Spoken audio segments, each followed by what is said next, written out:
Let's go live. Let's go live. Yeah, yeah. All right, sorry. This is not a concert.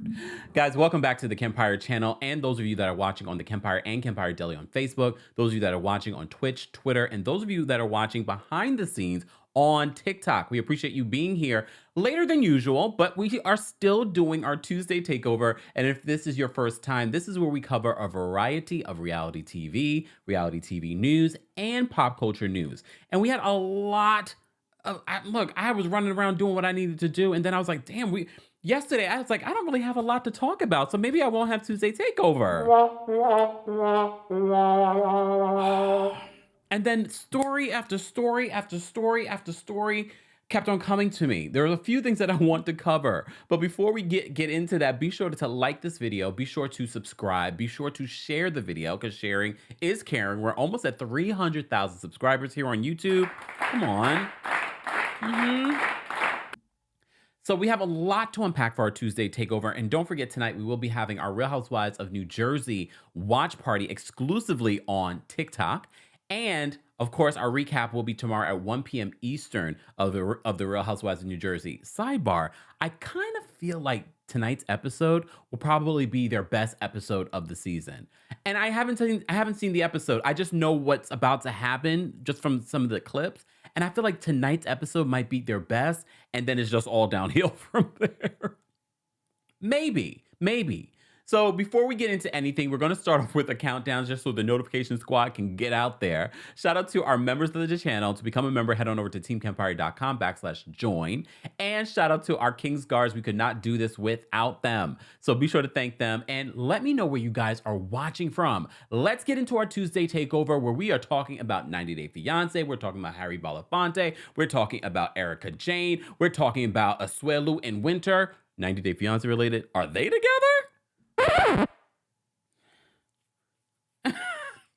We have a lot to unpack, including Tia Mowry has gotten her divorce. It's finalized. All right, let's get into a count, guys, and I'll be right back. Baby, baby, won't you listen to me? I got that flavor. I know you're dying to feed. I ain't no dancer, just got some hip in my feet. Now throw your hands up. Ooh, you bring the lighter. I got the fuse. You make a fire. I'll add the fuel. Follow my lead. Just watch your shoes. Gotta turn the heat up to get this cool.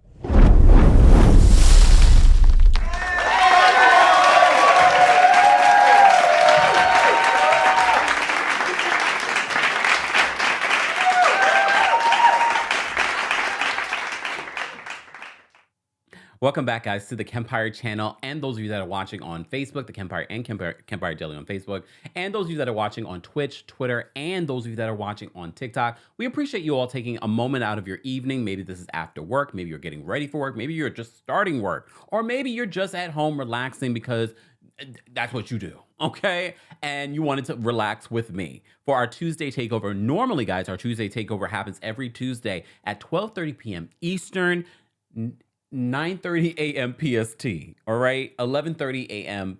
Central. All right. So as you already know, we love to start Tuesday Takeover with some good news. So this is, if you're new to the channel, we always take death as a reminder to the living to live more fully. I told you 2023 for me, and I've been reminding you guys, has been about health and valuing your health and checking in with your health. And just really appreciating that, yes, money's great, nice things are great, fame is great. However, if you do not have just the basic health, then you really have nothing. You really have nothing. And we learned today that Harry Belafonte, a fellow Jamaican, look, passed away at the tender age of 96 years old. 96 years old. And this is a handsome man. I don't know if it's those Jamaican genes, but if it is, come on now. Look at this man. I mean, he's always been a heartthrob, but not just was he a heartthrob, he was a talented singer, a talented actor, and an activist. As you saw, I showed you a photo of him with Dr. King and Coretta Scott King. Where are my pictures? Look, all this prep that I do, even though I'm coming in at the last moment. What news? As I'm running around trying to get things done today, I saw this breaking news. So for those of you that have been wondering why I haven't posted a video or talked about it, it's because I was running around. Please understand, if I'm not reporting on something, it's probably because I'm busy. And it's funny because I got this photo of Harry Belafonte with Coretta Scott King and Dr. Martin Luther King. And I just happened to see this tweet from Bernice King. So Bernice King, the daughter of Dr. Martin Luther King Jr. and Coretta Scott King, she posted this really beautiful tweet in regards to his passing. So Bernice King said this on Twitter: "When I was a child, Harry Belafonte showed up for my family in very compassionate ways. In fact, he paid for the babysitter for me and my siblings.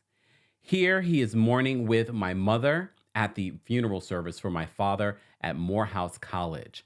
I won't forget. Rest well, sir." And I think, a lot of people know Harry Belafonte for his acting and his singing. And however, I think his activism became a larger part of how people identified Harry Belafonte. And then, of course, this is where the algorithm does work, because randomly you're seeing tweets that you normally wouldn't see. And maybe because I talked about Harry Belafonte on Twitter, I got to see this tweet from one of the people that I love from my childhood, Tatiana Ali. And she posted this, and I was like, wait, you're Caribbean too? Or you have Caribbean parents? So Tatiana Ali posted on her Twitter saying, "Growing up with Caribbean parents, Harry Belafonte was held as an example of what's possible. We were so proud to call him one of our own. We live in a time forged by people like him, people who stand up and make their mission to change the world for the better." So today, this Tuesday Takeover, we celebrate the life and career and the activism of fellow Jamaican. Look, some people don't even know he has Jamaican roots. All right? Some of y'all don't know I have Jamaican roots. So these are the moments where we celebrate those roots. Salute to Harry Belafonte. And watch in the comment section, there's going to be a lot of people, "I didn't know you were Jamaican. Is that why I liked you so much?" Maybe. Look, maybe. But no, definitely salute to Harry Belafonte. Like I said to you before, I hope to age as graceful as he did. For those that didn't know, he was 96 years old, and according to reports, he passed away due to congestive heart failure. But 96 years. 96 years. Seeing this death is actually, because I just heard a family friend of mine had also passed away on Friday, and also, lived a very long life. Thank God. So it's just, okay, what's the third one? Because us Black people and Caribbean are a little superstitious. Everything comes in threes. Oh God, who's next? But as I said to you guys before, when someone passes, life is not over. Life continues. Energy does not die. But let this be the reminder to all of you to live more fully. Go make that doctor's appointment. Go book that trip. I booked mine. Oh, yes. I'll see y'all later.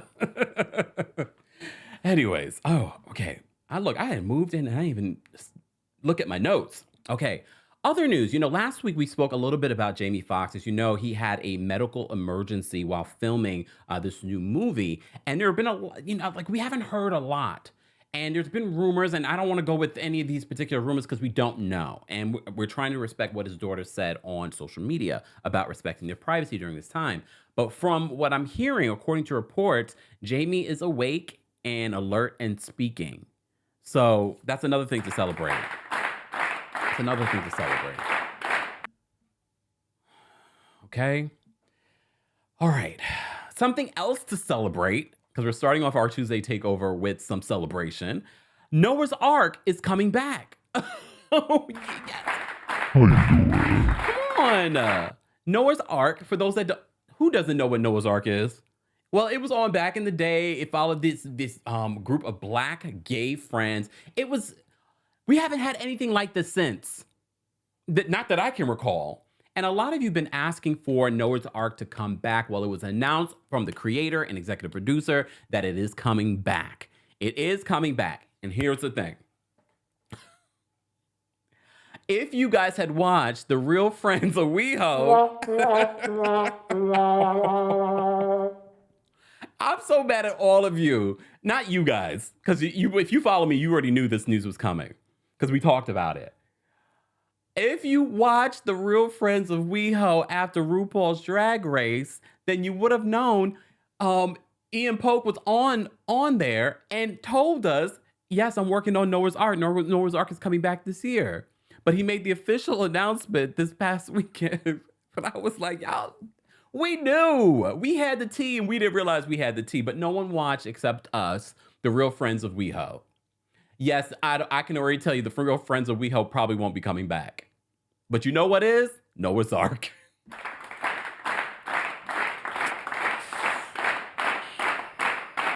All right. Any other good news? If you listen to my podcast, I did a podcast exclusive episode that came out yesterday. Yesterday, right? Monday? Came out yesterday. It's called, what is it called? Oh, Who's Got Beef? Who's Got Beef? Look, I'm trying to remember everything today, y'all. Tuesday Takeover is jam-packed with stuff. So Justin says, bye fake friends of WeHo. I mean, they really were not friends. So a new episode of my podcast, Kempire Radio, came out. It's a podcast exclusive, so you won't see a visual version anywhere else. You have to go to your favorite podcast platform to listen to it. So in that, I talked a little bit about Ashanti and Nelly. You know them. So apparently, they are back together. I don't know if I need to applaud, because I never was invested in that relationship. But now, if you listen to the podcast, I seem somewhat invested. Because I want Ashanti to be happy. Ashanti's been out here single too long. No, there's nothing wrong with being single. Shout out to Tracy Ellis Ross. And shout out to me. What do you mean? How you doing? There's nothing wrong with being single. But if they could find love in a hopeless place, why not? Okay, for some, they kept their relationship years ago on the low. All right? Low. Damn, why is 50 Cent trolling Irv Gotti? 50 Cent, like, for someone that's so successful, has multiple businesses and television shows, why do you have so much time to be on the internet trolling people, particularly black women? Okay, not in this particular instance, but don't act like y'all didn't... But look, here's the thing. I'm no Irv Gotti fan either, because what he's been saying about Ashanti in these interviews and documentaries, he's trash. It's me. Hi. I'm the problem. It's me. So if anything, I'm just happy that Ashanti might be happy. And look, yes, we know word on the street, maybe possibly there was some cheating that went on that broke them up. But when you're young and dumb, no. I don't know. If Ashanti has forgiven him, I'm going to forgive him. And I can hope that this relationship can work out. Do y'all believe me? I mean, if she's happy, I'm happy. All right. So that is a part of our good news for our Tuesday takeover. Let's move on because we always have so much to cover and to talk about. Let me turn off my notifications because we are live and we are having a good time. Look, we are live and we are having a good time. If you're having a good time, be sure to like the video. Shout out to the 2 people that disliked. Did I say something to offend? Look. Not that I care. It helps the algorithm. Thank you. All right. Cheyenne, I think I pronounced that correctly, says 50 Cent needs Jesus. You need to leave people alone. And mine is on business. Mind his own business. Like a little woman. Like a little woman, all right. I think I get what you're saying. I think I get what you're saying. All right. Have you guys been watching Below Deck Sailing Yacht? I really was going to try and watch Below Deck Sailing Yacht so we can add it to our Tuesday takeover. No, this is not me segueing into talking about it. No. I tried watching it and I couldn't get into it. I hear it's good. I'm gonna try again, maybe next week if the news is slow. We can talk about it because I love Below Deck, but I think I should spend this time finishing up Vanderpump Rules and then starting Below Deck Med before the new season starts. What do you guys think? That's probably a better idea, right? Speaking of Vanderpump Rules, I am in the middle of season 4. As you know, every single Thursday we recap the latest episode. I talk about the news that's happening in Vanderpump Rules, and I tell you where I'm at in regards to the episodes. So I did want to talk a little bit about Vanderpump Rules. So I'm on Vanderpump Rules season 4, episode 6, 7. I'm not sure. Look, I had to put it down because we were watching Love is Blind and things like that. We also have some Love is Blind news. So here's the thing. I just got a couple of insights in regards to this cast of people. So finally, I'm introduced to Lauren, Lala. And the girls didn't like her from the beginning. This tweet that I posted this week about Sheena, everyone is commenting on. They were like, "You'll never like Sheena." Because I say, at what point do I see it for Sheena? And look, I am watching the current season, so I still don't see it for Sheena. I was happy for her. I felt for her in season 4 because this is where her husband's addiction is revealed and exposed. But girl, she works a nerve. And I don't like to call people pick me, but she is the walking definition of pick me. I saw someone posted a tweet. They were like, I forgot what they said, but they said that she's the one who started pick me culture. And I was like, really? Look, really? Oh, T Made in LA says Sheena has been a pick me from day one. Yeah, and every time she tries to make Kristen come back into the friend group, like, oh, I see it for Susan. I see it for her. Look. Kristen? James Kennedy, trash, cheated on Kristen and bragged about it in his confessional while lying to her face in season 4. I didn't cheat on her. And then in his confession, it's like, oh, I boned her. I don't see it for him. I don't see it for him in season 10. I can't imagine seeing it for him, but I'm open, but I just can't imagine seeing it for James Kennedy. Did James Kennedy's career as a DJ or producer ever kick off? I mean, I probably not if he's still on Vanderpump Rules. Let's be honest. And I'm not saying he's not talented, because from what I heard on the show, I was like, oh, he can make a beat. But his personality is trash. But I'm liking getting to understand where he comes from. We get to meet his mom for the first time in season 4. We learn more about his dad and his dad's relationship. So his dad was cousins with George Michael, and George Michael was his godfather. I guess that was his way of bragging. I mean, I guess. Here's the thing. So I'm on the episode. Well, I'm past that episode at this point. I'm on the episode where the guys are doing a guy's trip to Vegas, and Ariana is upset about it. And Tom Sandoval makes an excuse to do it. Okay, wait. Before I get to that. Tom Sandoval and Tom Schwartz. This is the great thing about watching these old episodes and then watching the current episodes in season 10, because it's like deja vu. Tom Sandoval and Tom Schwartz, and I forgive Tom Schwartz because I think there might be something wrong. Woo, woo, woo, Schwartz. Woo, woo, woo. But they're idiots. I'm sorry. Look. It's me. Hi. I'm the problem. It's me. Okay, they're not idiots. Oh, well, maybe. They are terrible business people. They've been terrible since back then. That meeting with LVP, her son-in-law. Let's move on. And Pandora, that they just want to partner with them and they'll be sort of like the face. And that's exactly what they're doing with Schwartz and Sandy. They just want to be the face of stuff. Your faces are not going to sell and move people. Yes, I know you're on a reality show, but once that reality show is gone, Robin says, Kempire, stop insulting idiots. You're right. Like, I apologize to all the idiots. I just can't think. I need to start getting back into my reading mode, because then I can, my verbiage, my vocabulary will expand again. I got to get back into my reading. Maybe on my next vacation. Anyone else like sidebar?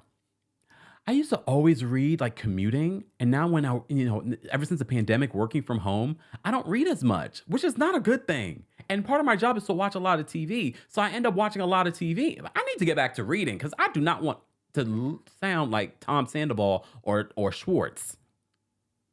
They have no business running a business.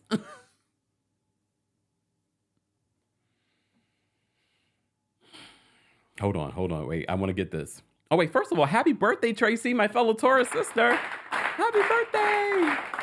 I'm glad I saw that. Happy birthday, Tracy. Tracy is my Taurus sister. Okay. Oh, damn it. I lost what I wanted to say. I was trying to find a tweet. Angelique, first of all, thank you so much for being here. She says, hi, all. Just FYI, Kempire Radio about beef was so good. Yes. That's why I'm going to keep doing these podcast exclusives where you won't see the visual version. So those of you that don't want to subscribe, just saying. Thanks, Angelique. Jasmine, thank you so much for the super chat. Jasmine says, was ready to be in the replay crew. Glad it's 6 p.m. Look, normally it's better for me to do it earlier. That way I can have the rest of my evening to myself. But yeah, every once in a while we'll switch it up. Because sometimes it does help, like our international folks, those of you that are working during the day. So Jasmine, thank you so much for the super chat. We appreciate you supporting. Dr. Payne is in the building. Dr. Payne, thank you so much for the super chat. Dr. Payne says, hi, Kempire. Are we talking about 90 Day Paradise? Here's the thing, Dr. Payne. I wanted to talk about 90 Day Love in Paradise today. However, I didn't get an opportunity because I was running around to watch the episodes. But based off what I've been saying, I think we're going to add it. We're going to add it. We're going to get it. We're going to get into it. I promise you. This weekend, I'm going to try and catch up, and we will talk about 90 Day, I think it's Love in Paradise or something like that, right? Yes. And they got a gay couple. Oh, I was in. All right. Cheyenne, thank you so much for the super sticker. We appreciate you supporting the channel. Thank you. Guys, how many people are in the building? We have over 1,000 people in the building. Be sure to like the video. It's an easy and free way of supporting the channel. And if this is your very first time here for our Tuesday Takeover, it's a mashup. This is what our live show would be like. For those that have been asking for a live show, this is somewhat what our live show would be like. Our live show probably would have some guests and things like that. But yeah. So Tuesday Takeover, we talk about a variety of reality TV, pop culture news, and of course, everything in between. All right. And you will have an opportunity to call in and share your thoughts in just a second. Here y'all go. Danielle Staub has a book. Oh, wait. No, I do know the book. Sorry. I almost forgot. What was it? Season 1? Come on. All right. Let me take a sip, y'all. Okay. So, all right. So let me move on. Since we're talking about 90 Day Fiance, let's talk about this episode.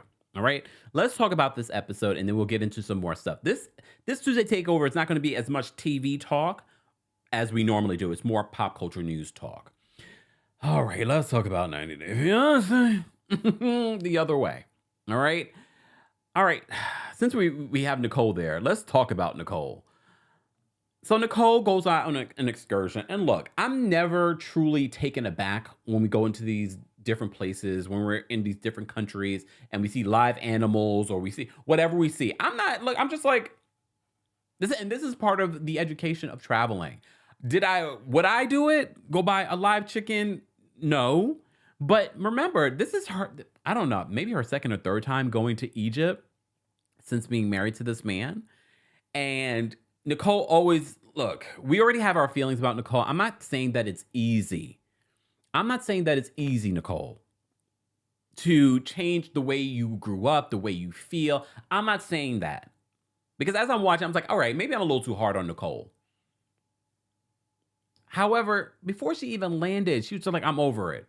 We did find in this latest episode of 90 Day Fiance the other way that she did apply for a K-1 visa for him. But he's like, I don't know if I really want to do that. But she cannot live in Egypt. And she's trying to gentrify Egypt. And they're not trying to hear it from her. I have to say, his family and everyone have been nothing but lovely to her. If anything, they've been harder on Mahmoud to teach her the culture and to teach her about the religion.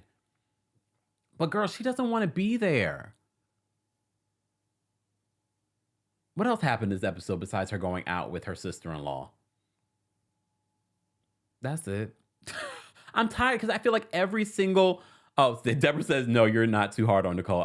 Sometimes I have to check myself because sometimes I can be a little too hard. Sometimes I feel like I'm always against the Americans. I was like... But I feel like this season, the Americans... All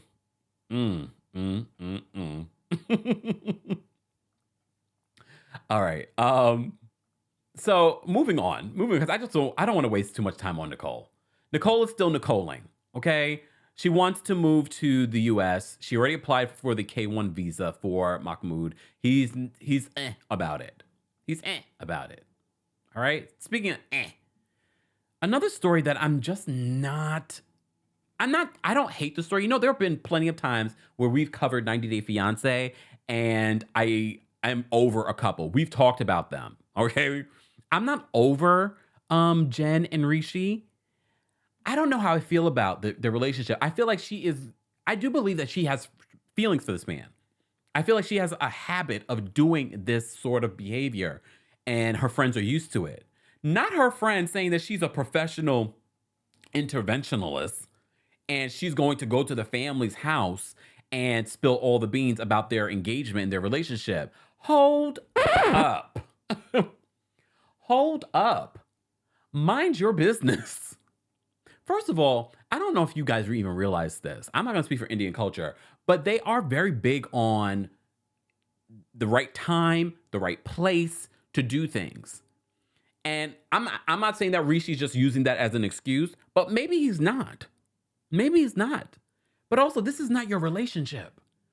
Mind your business. You could blow up their entire situation. You could blow up Rishi's entire life. That's not your business. Her blonde friend, I forget her name, it's unimportant. It's annoying. Like, mind your business. Don't you got some of your own business to mind?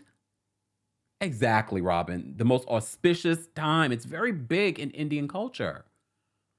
So as soon as she said that, and again, this is probably because if you listen to my podcast, I did a whole Vedic astrology episode. I've been to India a couple of times. So again, this is where you get the education. And if you've never done that, if you've never been to India, if you're not familiar with that, then you probably be like, he's a player, he's using her. Both can exist. Both can exist. Because I don't believe that Rishi's 100% honest.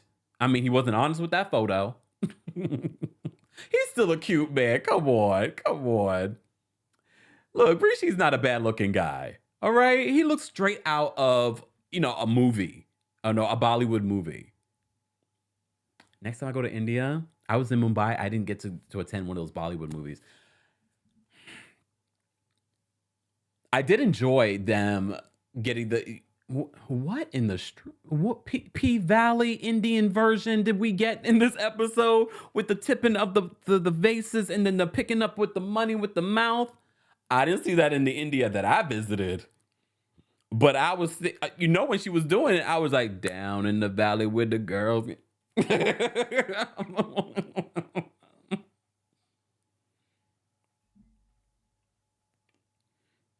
But her friends are annoying.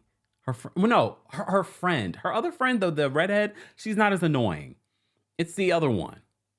Samara, I am up. Look, once I get caught up with Indian Matchmaker, I will talk about it on Tuesday Takeover, but I am so behind. But Indian Matchmaker Season 3 is now available, but I completely missed Season 2, so I got to get through that first, and that's on Netflix for those that are wondering.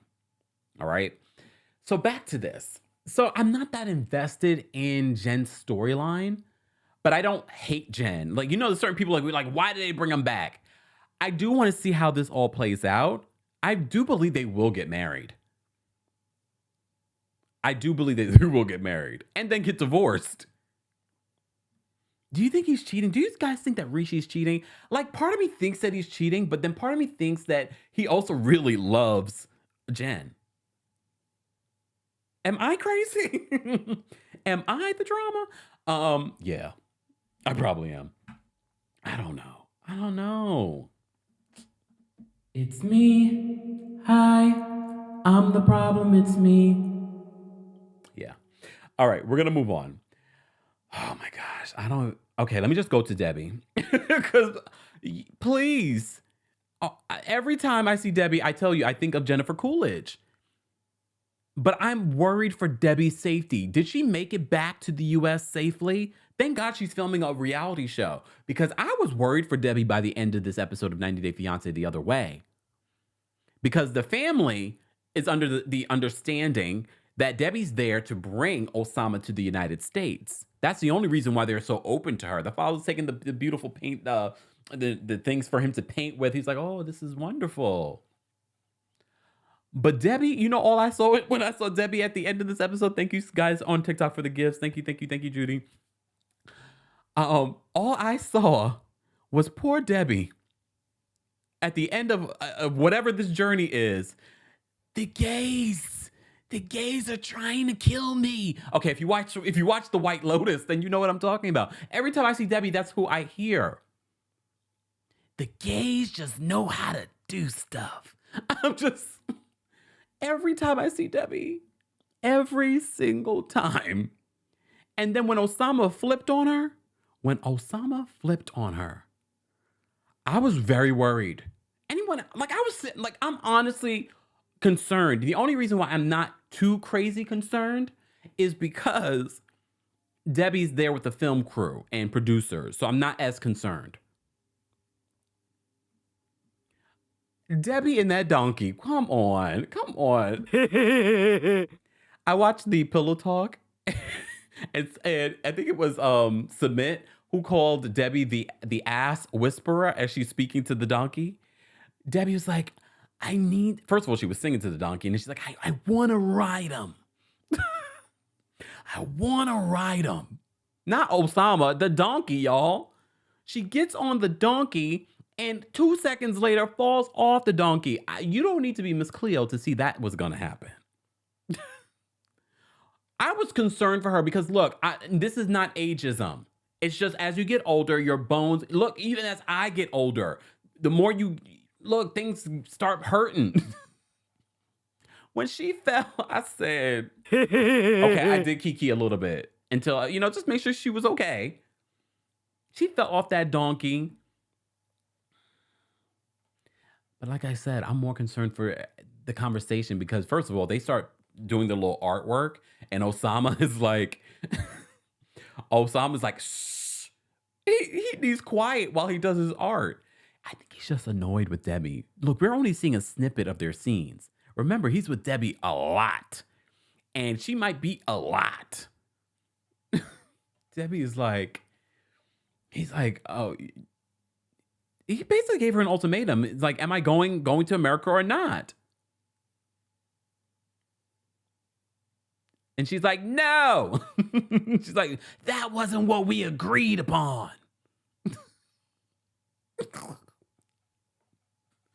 I love Debbie because I love Jennifer Coolidge. That is it. That is the only reason. But it's very clear that the family and Osama had all intentions of just coming to the United States. The gays just know how to do stuff. Sorry, y'all. I'm going to hurt my voice by doing that. I love it. I need that soundbite. Next time. Okay, speaking of the LGBTQIA plus community. So, my favorite this season is Gabriel and Isabel. More so Gabriel. So Gabriel, first of all, Gabriel's family, from his mother to his sister. Gorgeous family. Well, the sister is and the mom are a little concerned because Gabriel comes back to tell them, I'm engaged. And they have never met Isabel. So they're just concerned, like, are you going to get a prenuptial agreement? He's like, no. Remember, he has that business, and Isabel's very much involved in that business. I honestly believe in their love, and I believe that they're going to work out. But you look, years from now, that doesn't mean you are protected. And apparently Gabriel has a type, controlling, hot-blooded, type.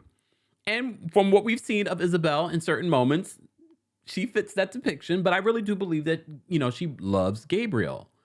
So the sister's going to make a trip and we're going to see them interact. I love Gabriel and his family. I think, it's nice that, we need a little breaking up of the crazy that's happening on 90 Day Fiance the other way with some normal people and normal family stuff. You know what I mean? So I appreciate their story every week. All right.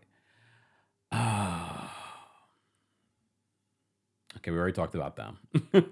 This woman, Danielle. So we meet Danielle, and Danielle and Johan. So Johan does not want to meet her boyfriend that, mind you, this boyfriend is not a boyfriend from years ago. This was her pandemic boyfriend. Homegirl was on the beach, and then she lived with this man for like 5 months, this ex-man. Good-looking guy. She lived with this man, and this is like her recent relationship. And Johan is like, I don't want to meet him. And here's the thing. If this wasn't Danielle, I'd probably be like, it doesn't hurt to meet the guy. However, especially if that's someone they consider a friend. And sometimes that does happen. You date someone and you realize, we're better off as friends. Some of you don't believe that men and women can be friends, especially if they've been in and out of you. I'm just saying, some of you don't believe that. I don't know if I believe it. Put me in the situation. All right. So she goes to hang out with a guy despite Johan not wanting her to do it. But if you've been following, or go check out the video that I did on Danielle and her bankruptcy. So homegirl was on a beach during the pandemic. Homegirl was, look, a lot of other people were on a beach too. But when you know that she's got all of this debt and she filed for bankruptcy and she owes Easy Pass $80,000 allegedly. And I don't even know if Johan even knows about it at this point when we're watching it. So there's a lot of dishonesty. And there's a lot of games that Danielle likes to play with Johan. That we're all sort of like over Danielle. Right? Or me. And I honestly don't blame Johan for not wanting to meet this particular guy. Because look, this guy, this was the guy that she was dating right before Johan. He seems nice enough though. He's willing to meet Johan. But I can understand if Johan's like, I don't want to meet him. But Johan's a little immature too. Let's be honest. But that's what she loves.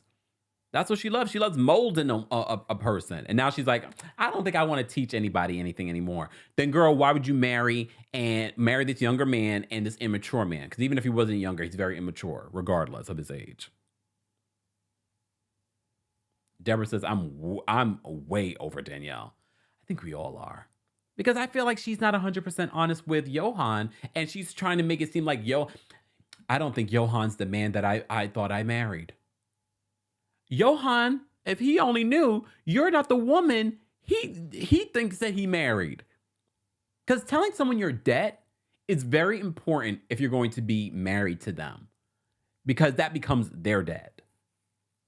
I don't know if it's recognized in DR, but that's part of the reason why she doesn't, allegedly, I don't know. But it makes sense. Part of the reason why she wants to run off to DR. She likes to run, apparently. She was running during the pandemic. I can't wait for the reunion. Look, I can't wait for the reunion. The reunion's coming, though. The reunion's coming, y'all. All right. I'm not done because there's another person I cannot stand on this cast. Jamie, I love. Look, Jamie, I love. But Chris ain't no good gonna come to you. Because she wants to come up on this show that millions of people watch and make it seem like Jamie is trying to live off of her because she knows that a lot of American viewers are going to naturally assume that. Because that's what everyone always assumes with these shows. And she wants to make it seem like she's the sugar mama for Jamie. After Jamie, and I'm so glad that Jamie spoke her truth to her friend. Sidebar, her friend's cute. How you doing? I'm not going to Colombia. Sorry. Oh, too many fish in the sea in America. Just saying. I mean, if it happens, I go to Colombia and we meet.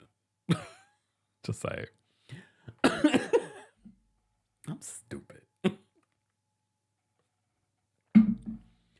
Jamie has my heart. And at first, I'm going to tell you, after Chris kept on saying, you know, she was supposed to get work and she was supposed to do this and she was supposed to do that. And she, every time we talk, I was almost falling for it. But I wanted to hear Jamie's side. And Jamie tells her friend, basically, Chris told me to quit my job.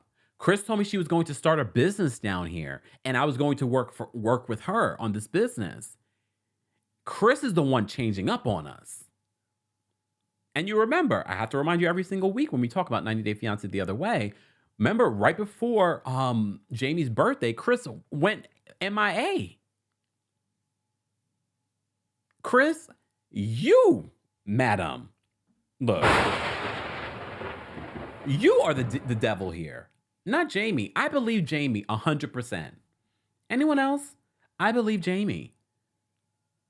Like, I'm just basing it off of my instincts of what we're seeing. Again, we are watching an edited show, so we really do not know. But based off my instincts, Chris, look, the Reddit streets are speculating on other things. I'm not going to speculate. But you're not 100%. You have no credibility. And when people show you who they are the first time, Jamie, believe them. Get yourself a divorce ASAP, girl. Get yourself a divorce ASAP. Exactly. Look, exactly says justice for Jamie. I love Jamie. I love in that moment. And she gets so emotional. Is she a Cancer? Or Pisces? You know how they do. Very emotional. Sonia says, I grew up in the Caribbean and we raised our own chickens, but I couldn't do Egypt. Look, and everyone's culture is very different. Every culture is very different. Hold on. Ooh, hold on. I'm losing my little stuff here. Hold on. Rosemary says, Kempire, what happened to your collab with Grace and Layla? Real Housewives of Potomac ended. That's our collab. We'll be back when they come back. They're filming right now. Look, time constraints. We're all busy people. We can't collab every single week. No, but I want to answer to you. Yeah, so for those that were probably wondering too. Sidebar, both Layla and Grace were my recent guests on my podcast, Kempire Radio. Thank you for the segue. Guys, go check out you have 4 new episodes from the last couple of weeks. Go check out those episodes if you missed them. Layla was on a separate episode. Grace was on a separate episode. I dropped an episode called Go Home Roger last week. And then I just dropped a new podcast exclusive talking about beef. Okay. I'll talk about beef in a second. I'm going to talk to you a little bit here.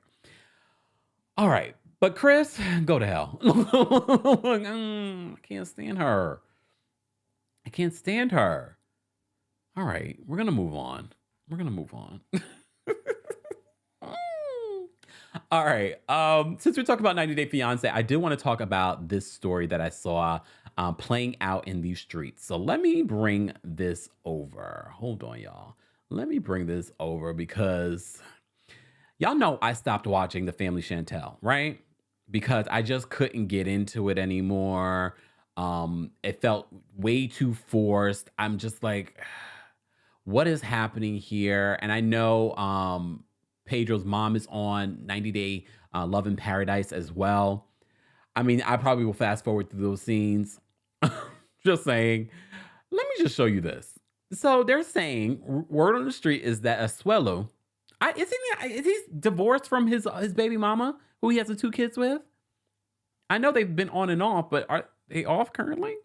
And Winter from The Family Chantel, Chantel's sister, apparently had a little cozy night out. All right. Shout out to our friends 90 Day. What was it? 90 Day. Hold on.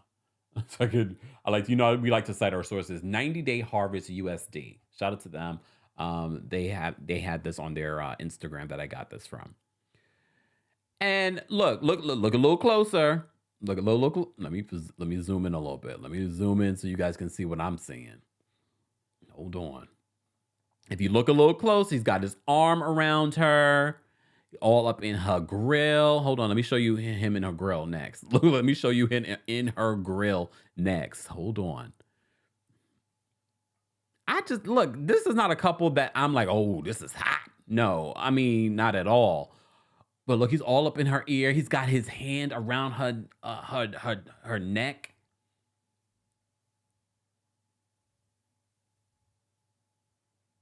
Look, well, since we're talking about 90 Day Fiance and since it's Tuesday Takeover, I was like, okay, Winter, here's the thing though. How old is Winter? Winter's in her 20s, right? Winter, you do not need the baggage of this man. First of all, who's a man child, and I literally, as I was, gathering my stuff for Tuesday Takeover, and I knew that I was adding the story. I still said to myself, I was like, I don't even understand how his wife got hot for this man child and had 2 babies with him. Winter, you are a young woman. You do not need to get yourself in relationship with this man child. First of all, he's immature. Secondly, he has 2 children. You don't need to get yourself involved. You are 20. Go live your life. Please, please, please.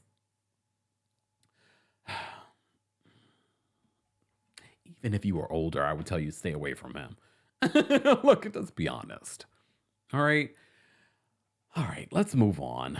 Where do I want to go next? Let's mix in some pop culture news. So, yesterday we had the story about Don Lemon. Oh, Don. Oh, Don. So, a couple of things happened yesterday. Tucker Carlson first they were saying he was fired. Then they said they were parted ways. And then it came out, no, he indeed was fired. I'll say allegedly. So Tucker Carlson was fired from Fox News Channel. He was also named in that major Dominion voting systems lawsuit that they had the recent settlement with Fox News. That was almost $800 million. So a lot of people were surprised that they would get rid of like their number one guy at the news channel. But then CNN broke the news that Don Lemon, who's been there for 17 years, was out on his. Okay, let's get into this.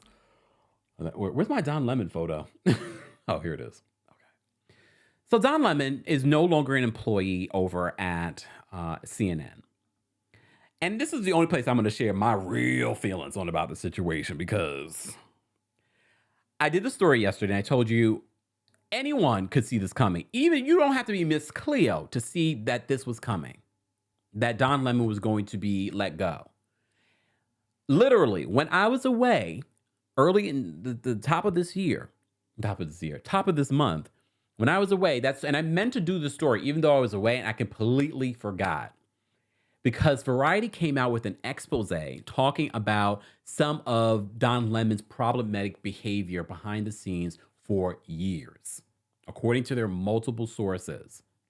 Some that included Nancy Grace and Soledad O'Brien. And some others. Go read that because it's worth reading. So after I did the video, okay, wait, rewind. Sometimes I get so excited with the story, I can't focus. So, okay. So Don Lemon released this statement yesterday. Okay? He released this statement yesterday. He said, I was informed this morning by my agent that I've been terminated by CNN. I am stunned. Is he really stunned? Because I wasn't stunned. But okay. He then says, after 17 years at CNN, I would have thought that someone in management would have had the decency to tell me directly. At no time was I ever given an indication that I would not be able to continue to do the work I have loved at the network. It is clear that there are some larger issues at play.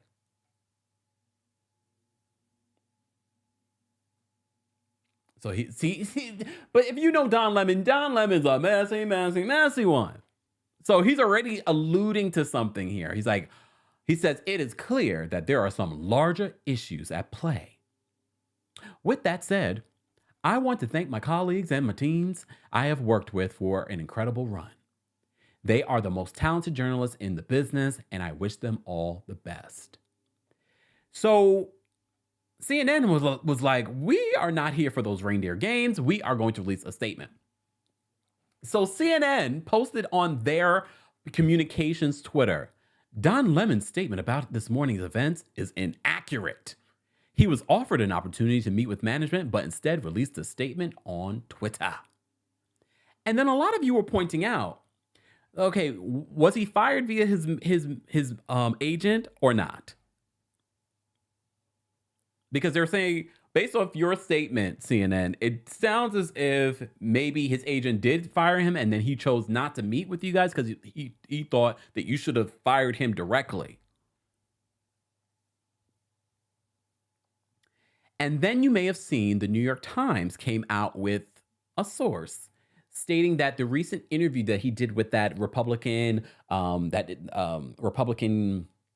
presidential candidate, and a lot of you were up in uproars. If this is the reason why Don Lemon was fired, I'm done with CNN. Because what Don Lemon was saying in this interview with this guy who was trying to rewrite history, he was like, you're incorrect. And a lot of people, us, black people were like, how is this man going to tell a black man about his experience as a black person? But let me tell you something, because it's very easy to get caught up in the whole PR magic that happens. I don't know this for a fact, but this is how I feel it's playing out. Look. What do you think I'm going to say? I honestly don't believe that that's the reason why Don Lemon was fired. I told you I have an HR background. Some of you that work in HR, some of you that they've been building a case around Don Lemon for a while. That Variety article did not help Don Lemon. All right. That recent incident where they pulled him from the morning show. A lot of you said the fact that when they moved him from evenings to the morning show, you knew he was done then.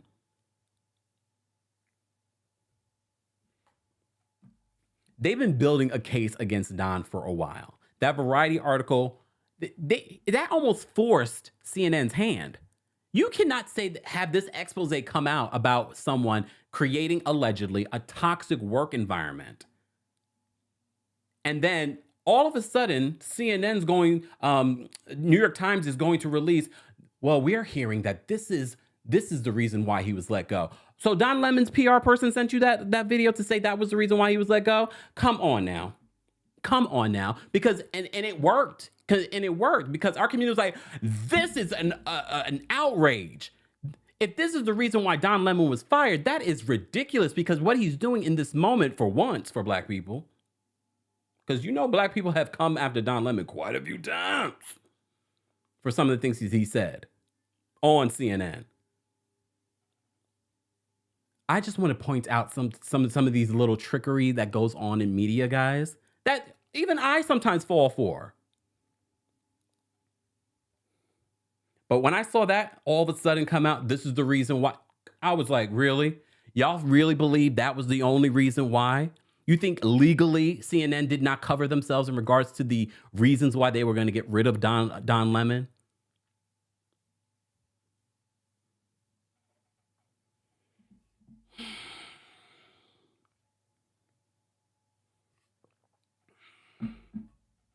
Just saying, in my opinion. Look, in my opinion. But I know a lot of you are going to miss Don Lemon getting drunk on New Year's Eve. You'll be strong. I'm joking, but I'm not. Look, here's a reminder to all of us. Look, we're getting another reminder that no matter how long you've been at an organization that you do not own, they will get rid of you any way that they see fit. Especially if they're firing you for negative reasons. And it's not like a regular layoff, or they see that you have a habit of bending rules. That was in the expose too. Or a habit of being messy. And then, of course, when they let you go, you end up being messy. Hey, Miss Esquire. I hope you call in because I want to hear your thoughts on this. Miss Esquire says, these corporate streets are loyal to no one. No one. That's one of the things I learned in my 20s about working in corporate America, working for $1 billion law firm. Those moments, and I remember hearing this from, people that have been working for a long time. If you think that you don't hurt your leg or you can't work anymore, that they won't replace you like that, they probably replaced me already. And I was a stellar worker for that law firm. The best. Look, the best. I can say it because people used to tell me if I was out for a week or two, people were like, "Oh my God, I'm so glad you're back. It was a mess." But the company will go on. The company has gone on. That company, you haven't heard of a law firm falling apart since Kempire left.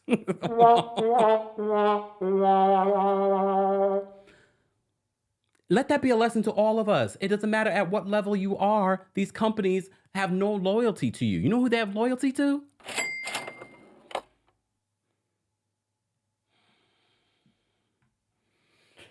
All right. Look, I just wanted to share that. That's just my opinion. I'm not saying that it's fact. I'm not saying that it's fact in regards to Don Lemon, but that was my first inclination when I saw that. And I was like, y'all really believe that he was fired just because of that interview? And you have every right to believe that. You have every right to believe that. I personally don't. Especially if you've been following Don Lemon's career over the years. And I'm not saying he hasn't had some really great moments. I'm not saying that he hasn't contributed to what breaking down walls and opportunities for other Black journalists. I'm not going to take that away from him. But I'm also not going to take away from him some of the stuff that he's done in the past and behind the scenes that some people have deemed inappropriate, diva-ish, disgusting, allegedly. Just saying. All right, we're going to move on. We're going to move on because I've been live for an hour and I still got plenty of other stories to talk about. Guys, if you're just joining us, be sure to like the video. We have over 1,300 people here for our Tuesday Takeover. Normally, Tuesday Takeover happens every Tuesday at 12:30 p.m. Eastern. But I'm glad some of you, look, every time, sometimes we have a schedule change. And here we are. And it works for some other people. All right? Adrian says that Don has been problematic for sure, but he was fired for being a liberal. Possibly. I'm not saying that's impossible. Made in LA says, read the... Oh, wait, hold on. Let me find this. I'm sorry, Made in LA. I'm trying to find your comment. Made in LA says, read the Variety article, y'all. I'm just saying. All right, let me take a sip, y'all. Yeah, I know I didn't have dinner, right? But I did eat something before the live. But that doesn't mean I'm getting hungry again. Just saying, I'm a Taurus. Happy Taurus season, y'all.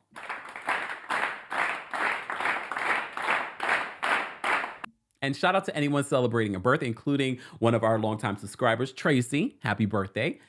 Who else's birthday? Anyone I can think of? Anyone famous that I can think of? Oh, Louis Ruelas from Real Housewives of New Jersey. Oh, Lord. Okay, let's talk about Jersey. I didn't plan to talk about Jersey, but we could talk about Jersey really quickly. So I did the impossible. I listened to Teresa's podcast, Namaste, Bitches. It wasn't that bad.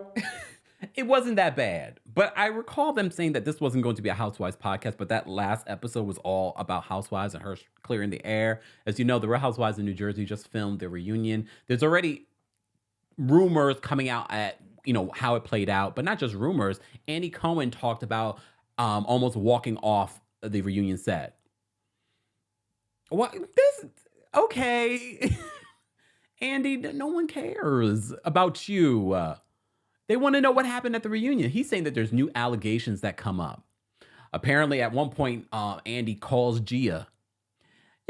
Y'all should have just brought Gia on just to piss us all off. Bring her out. Bring her out. You gave her confessionals. Bring her out. Because y'all want to keep saying that kids are off limits. She's no longer a kid. She's getting paid to be on this show, and she has confessionals. Bring her out. Bring her out. Oh, sidebar. Just when I was saying to myself, oh, Channing Tatum is 42 today? Channing Tatum's a Taurus? Sherry Shepherd is a Taurus. Why did I not know that? It's not like I haven't followed Sherry's career for a long time. Why did I not know that Sherry Shepherd is a Taurus? I did not know that. Anyways, back to New Jersey. So apparently new allegations are going to be coming out during the reunion. Andy Cohen is saying that this reunion was other level. And I know a lot of us will not believe that. But there's a lot that they have to address. A lot they have to address. And I know a lot of us think that the Gorgas are not going to return next season.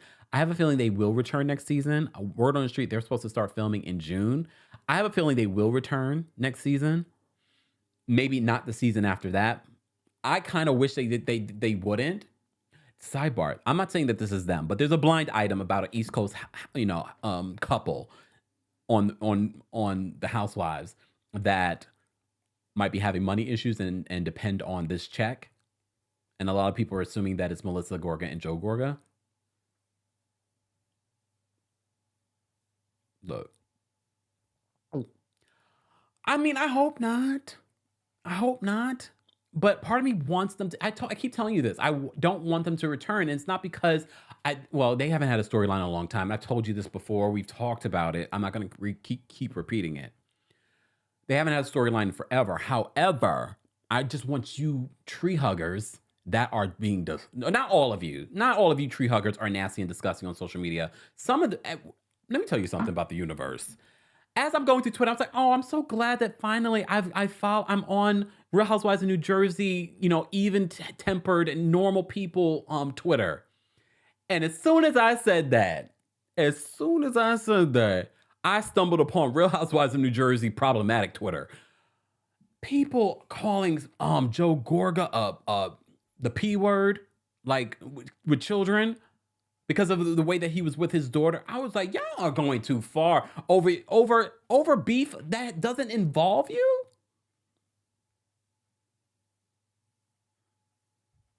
Y'all need a hug. Anyways, shout out to Dr. P King says birthday is on Thursday. I think he said happy early birthday. All right, let's move on. Since we're talking about the Real Housewives of New Jersey, how could we not talk about the Real Housewives of Orange County? Oh my God! Yay! Oh my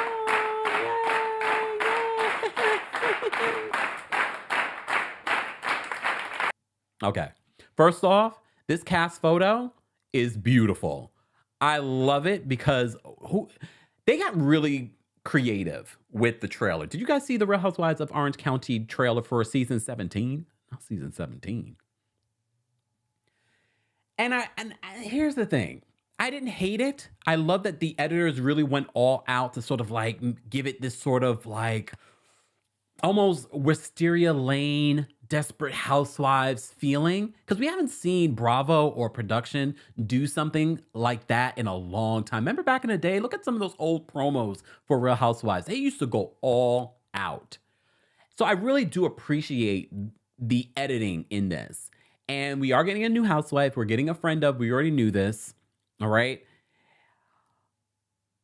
First of all, I think they all look great. I know a lot of you do not want Emily and Gina to come back as housewives, but despite all the rumors, this is why I've held off unless it's solid sources about people getting fired. Because remember, there was all kinds of rumors that Gina and Emily were getting fired. Nope, they're back. Heather Dubrow is back. Tamra is back and bringing a lot of drama from what we can see in the trailer. Of course, Shannon is back. Shannon has never left, right? Come on, OG. Oh, she's not. Is she not? Is she OG? I can't remember. Y'all know that this is not my city. I got into this because of you guys. But she's been there a long time. Tamara's been there a long time. She's not an OG. I know that much. But speaking of OGs, at the end,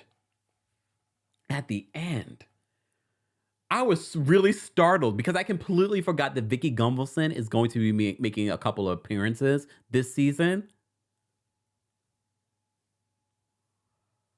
They ended this trailer off with her coming and literally screaming. I was just like, oh. Okay, thank you guys. Yeah, Shannon's not an OG. As soon as I said, I was like, I don't think she's an OG, but she's been around a long time. She's been around a long time. All right.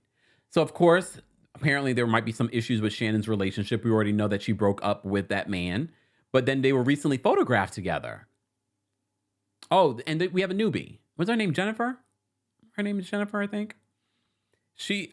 Jennifer's got a hot husband. Tamara's got a hot husband. I'm just here for the husbands being hot. Again, y'all know I don't know a lot about Tamara. But I'm open to it because a lot of you feel as if Tamara is Captain Save-A-Ho and she's come to save Real Housewives of Orange County for season 17 because the last couple of seasons you said it's been off.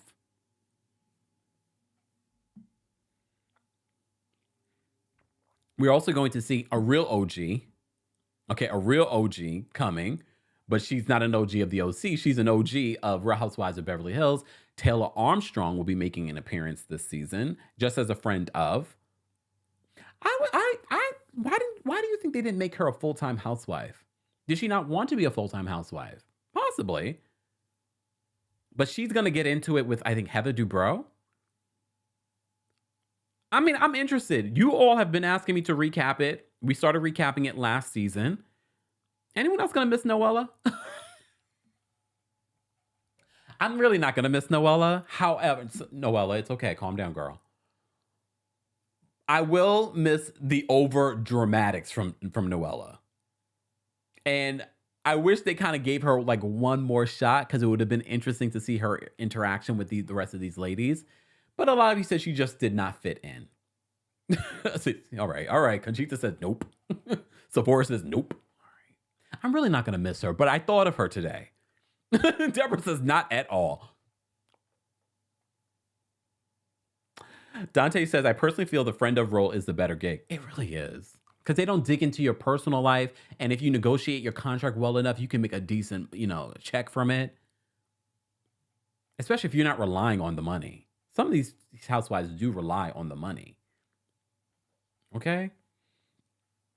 All right. Contessa Green. Hey, Contessa Green. Thank you for the super chat. Contessa says, do you think prenups should be mandatory? Look, yeah, I do on because it doesn't matter if you have millions to thousands or because you just never know what you're going to end up having. So I think prenups are important. But if you are doing the due diligence to do a prenup in a marriage, then I believe then you've already done the conversations that a lot of married couples don't end up having about finances, about children, about religion, those types of things. I don't know about mandatory, but I think more people should be doing it. Just saying. And you know what else more people should be doing? Supporting our sponsor of the month. Rose Forever is a proud sponsor here this month of the channel. As you know, spring has sprung, but also Mother's Day is right around the corner. Go order now because you're about to run out of time. You're about to run out of time. Be sure to check out roseforever.com. The information is in the description of this video. All right, go get your Rose Forever. Get your things. And first of all, don't forget to use the discount code KEMPIRE25 for $25 off. All right. And get yourself something. Don't forget, get yourself something for Mother's Day. I know we have quite a few mothers that follow us or people that have been motherly to others. Maybe you don't have children, but you've been motherly to or there's someone in your life that has been motherly to you. Get them some roses that will last for up to a year. Watch, I'm going to keep this in the studio for the rest of the year. You're going to be like, oh, he wasn't kidding.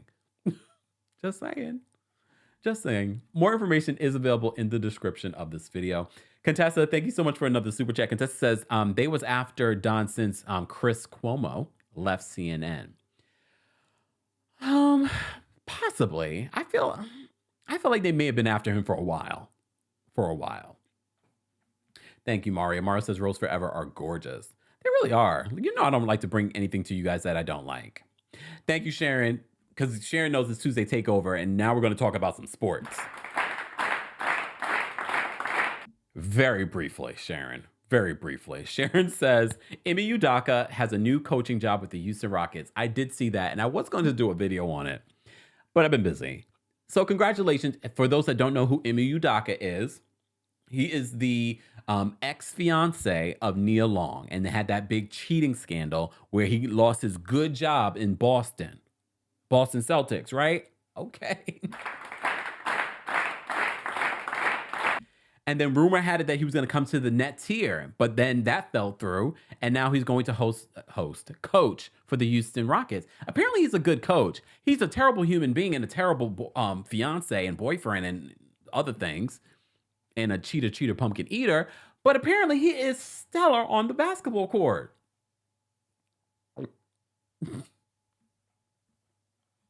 Thank you, Sharon, for the reminder, because you know it's Tuesday Takeover, so we are covering a bunch of different things. Black Cherry says, I only know him as Nia Long's longtime boyfriend. I mean, I didn't even know him then, honestly. All right.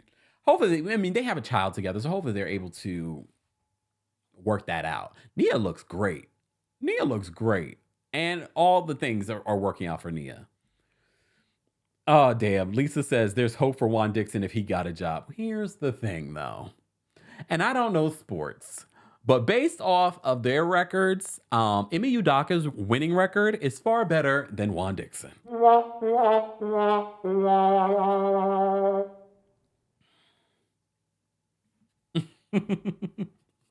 Queen, I did see that. Queen says, remember, CNN is bought by a conservative group, so they were after both Chris and Don. All of that could have played a role. All right. Where do I want to go next? All right, we talked to... Oh. Look. Because I talked about this on the podcast, I did want to mention it here. Where is my picture?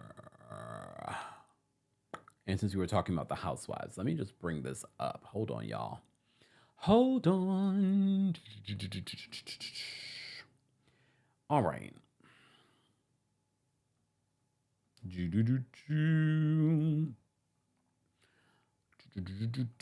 Okay. Let me take this off. Okay. All right. So Erika Jayne. So Real Housewives of Beverly Hills, Erika Jayne announced on her social media this week that she has gotten herself a Las Vegas residency all on her own.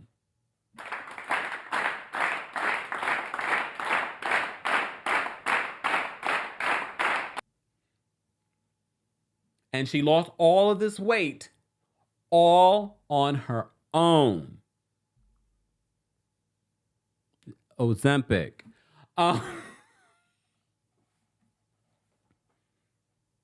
Here's the thing, and I talked about this on the podcast. I'm not saying that she doesn't have a music career. Okay, wait. Okay, she has a music career. But I'm also not going to sit here and act like she didn't get this music career popping off of, allegedly, victim money. Her entire career was bought and paid by Tom Girardi, who's accused of stealing his client's money. So she can pat the puss all she wants up and down that strip. I don't care. And also, she's not a great singer. And she's an okay performer.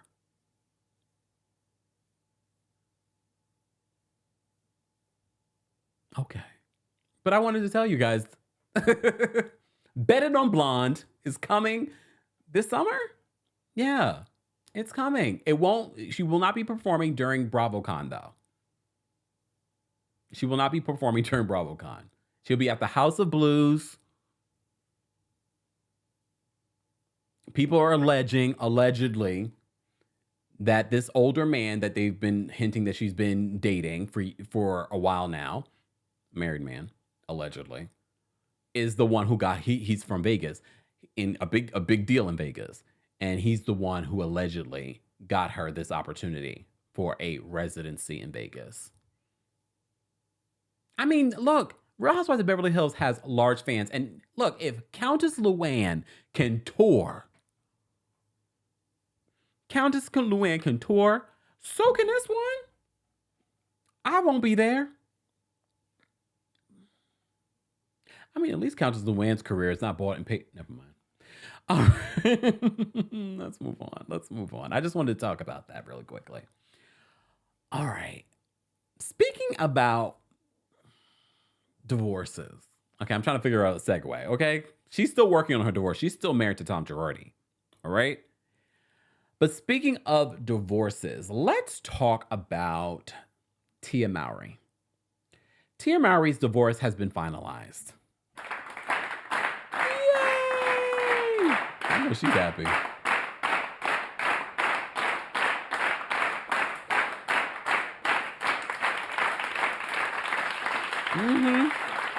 All right. So Entertainment Tonight is reporting this, that Tia Mowry and Cory Hardrict have officially ended their 14-year marriage. So 6 months, I can't believe it. Damn, they did this really quick. You know, there's been all kinds of stories about all kinds of things where that might slow down this divorce. So they're saying 6 months after the family reunion alum revealed that she had filed for divorce from Hardrict, after 14 years of marriage, their split has been finalized. According to the documents obtained by Entertainment Tonight, the pair, quote, entered into a written agreement regarding their property and their marriage or domestic partnership rights, including support. As far as their custody agreement goes, the former couple, who shares a son, Cree, who's 11, and a daughter, Kyra, who's 4, have upheld the arrangement proposed in Mowry's October filing. The 44-year-old requested legal and physical joint custody and asked to terminate the court's ability to award spousal support, citing a premarital agreement. So we were just talking about prenups. Mowry announced the former couple's decision to end their marriage in October in an Instagram post. Despite ending their union, the couple made it clear that their children's happiness is the highest priority. When ET spoke with Tia Mowry at the star-studded Elle Women in Hollywood Gala, shortly after the announcement, Mowry smiled broadly as she reflected on how she was feeling just weeks after sharing the news with fans. She says, "I'm doing fantastic. I'm doing great. I feel very blessed. I feel very honored to be here. I am all about women empowerment and supporting women." As you know, the Sister Sister star had been met with overwhelming support and love, a lot of shade in regards to Cory, and they said you should have never married that man and picked him up from the bus stop. I'm just repeating what you all said. I'm repeating what you all said. Just saying.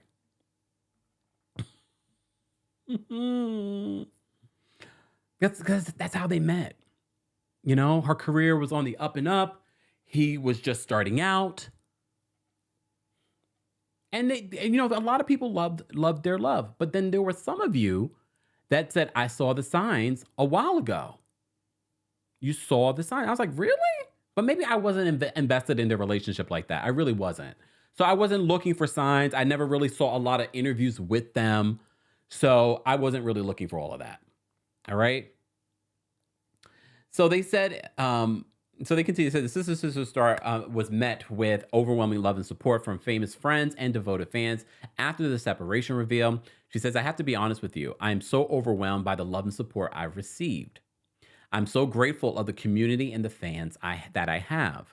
I'm all about inspiring and encouraging, and the DMs that I've gotten from so many women who are going through the same thing, it has been amazing. I feel so blessed." Since then, Tia Mowry and Hardrict have done their best to present a united front. Kind of. Especially when it concerns your children.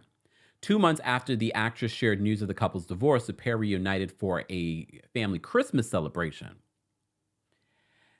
So here's the thing. There was also that moment, we did a separate video talking about how she commented on, I forgot, there was this content creator that was talking about, oh my gosh, supporting your partner financially.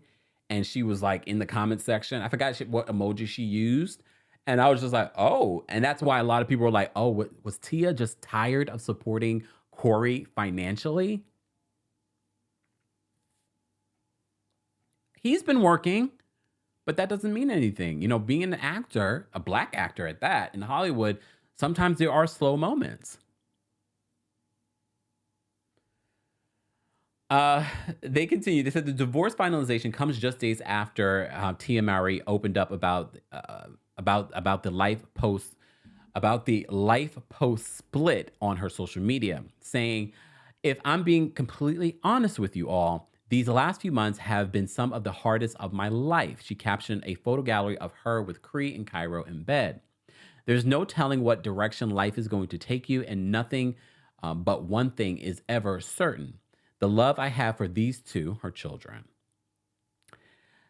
Look, as Tia noted, they are the reason I continue to push myself every day to work harder, even when the going gets tough. I do everything for my kids, for their future, and for generations to come.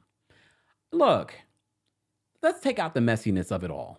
Look, let's take out the messiness of it all. Any rumors of cheating or he's not carrying his weight in the relationship. You know what can also be very true? These two were together at a very, very young age, and they were together for a very long time. Not every relationship is meant to be for forever. I was just talking about this in the podcast too. Not every relationship is meant to be for forever. Some people are here for a reason, a season, or a lifetime. Not everything is for a lifetime. And I'm willing to bet that they've tried. And hopefully they can move forward because they have children, young children, and they can co-parent. Hopefully it will not be a Martell and Melody Holt situation from Love and Marriage Huntsville. Just saying. Ebony says being a single mom or dad is tough. I can imagine. That's why I'm not going to do it. No, it is tough. But I'm not doing it. All right. Let's move on. What else did I want to talk about? Before I drop the call-in link, because I've been talking for an hour and a half. It's me. Hi. I'm the problem. It's me. Yeah. I didn't realize I could talk. I'm feeling it in my throat, though. I'm going to drop the call-in link first for our members of the channel. Those of you that are watching us on YouTube, be sure to like the video. Let's get to 800 likes, and I'll drop the call-in link for you guys as well. But let me drop the call-in link first for our members. All right, let me drop the call-in link there first. Senior Royals, I'm going to drop the call-in link for you first. Hold on. And of course, guys, for those that don't know or realize this, liking the video, it's an easy and free way of supporting not just my channel, but your channel and other channels as well will start to show up on your algorithm. Don't forget, tonight we will be doing our watch party at 9:30 p.m. Eastern. Maybe. It's in 2 hours. On TikTok exclusively to watch The Real Housewives of New Jersey's latest episode. We will be recapping it tomorrow at 1 p.m. Eastern. Okay, 10 a.m. PST. All right, Senior Royals, I've dropped the call-in link for you. Royal Court members, I'm going to drop the call-in link for you. Team Kempire members, I'm going to drop the call-in link for you. Live chat, I will drop the call-in link for you once we get to 800 likes. Okay? All right. So, I do want to briefly just tell you, and I already talked about this on the podcast, but for those that didn't listen to the podcast, Beef. Have you guys watched Beef on Netflix? I love it. I love it. I love it so much. All right. We're not going to talk about the controversy, but there is some controversy connected to one of the actors that's in it. This actor is not a main character, though. What he did was pretty serious, though. I talk about it in the podcast. But I just wanted to tell you guys that I watched it. I could watch it again. It was so good. When you think about the bigger life lessons that you can learn from how we allow maybe a moment of rage in the world because other things are going on in our lives. Oh, the bigger spiritual and life lesson that you can learn from this show, this series is phenomenal. But the acting, the writing, the just the cinematography, all of it is superb. All right, I do want to mention this. That moment when Danny goes to church, not at this moment, but when Danny went to church for the first time, that was some acting I have never seen. I was like, whoa, just standing there, getting emotional, feeling, because you'll learn if you haven't watched Beef yet, the struggles that Danny has gone through in life. Okay, so this might make you feel sorry for certain people, some celebrities that you might be thinking, oh, maybe they're like Danny. I'm just saying, it would make, or someone in your own life. Well, maybe that's why that person is like that. So he has this emotional reaction in church just through his eyes, and then the crying, and it is like, if you wanted a lesson in acting, Stephen Yeun. Right. Wait, hold on.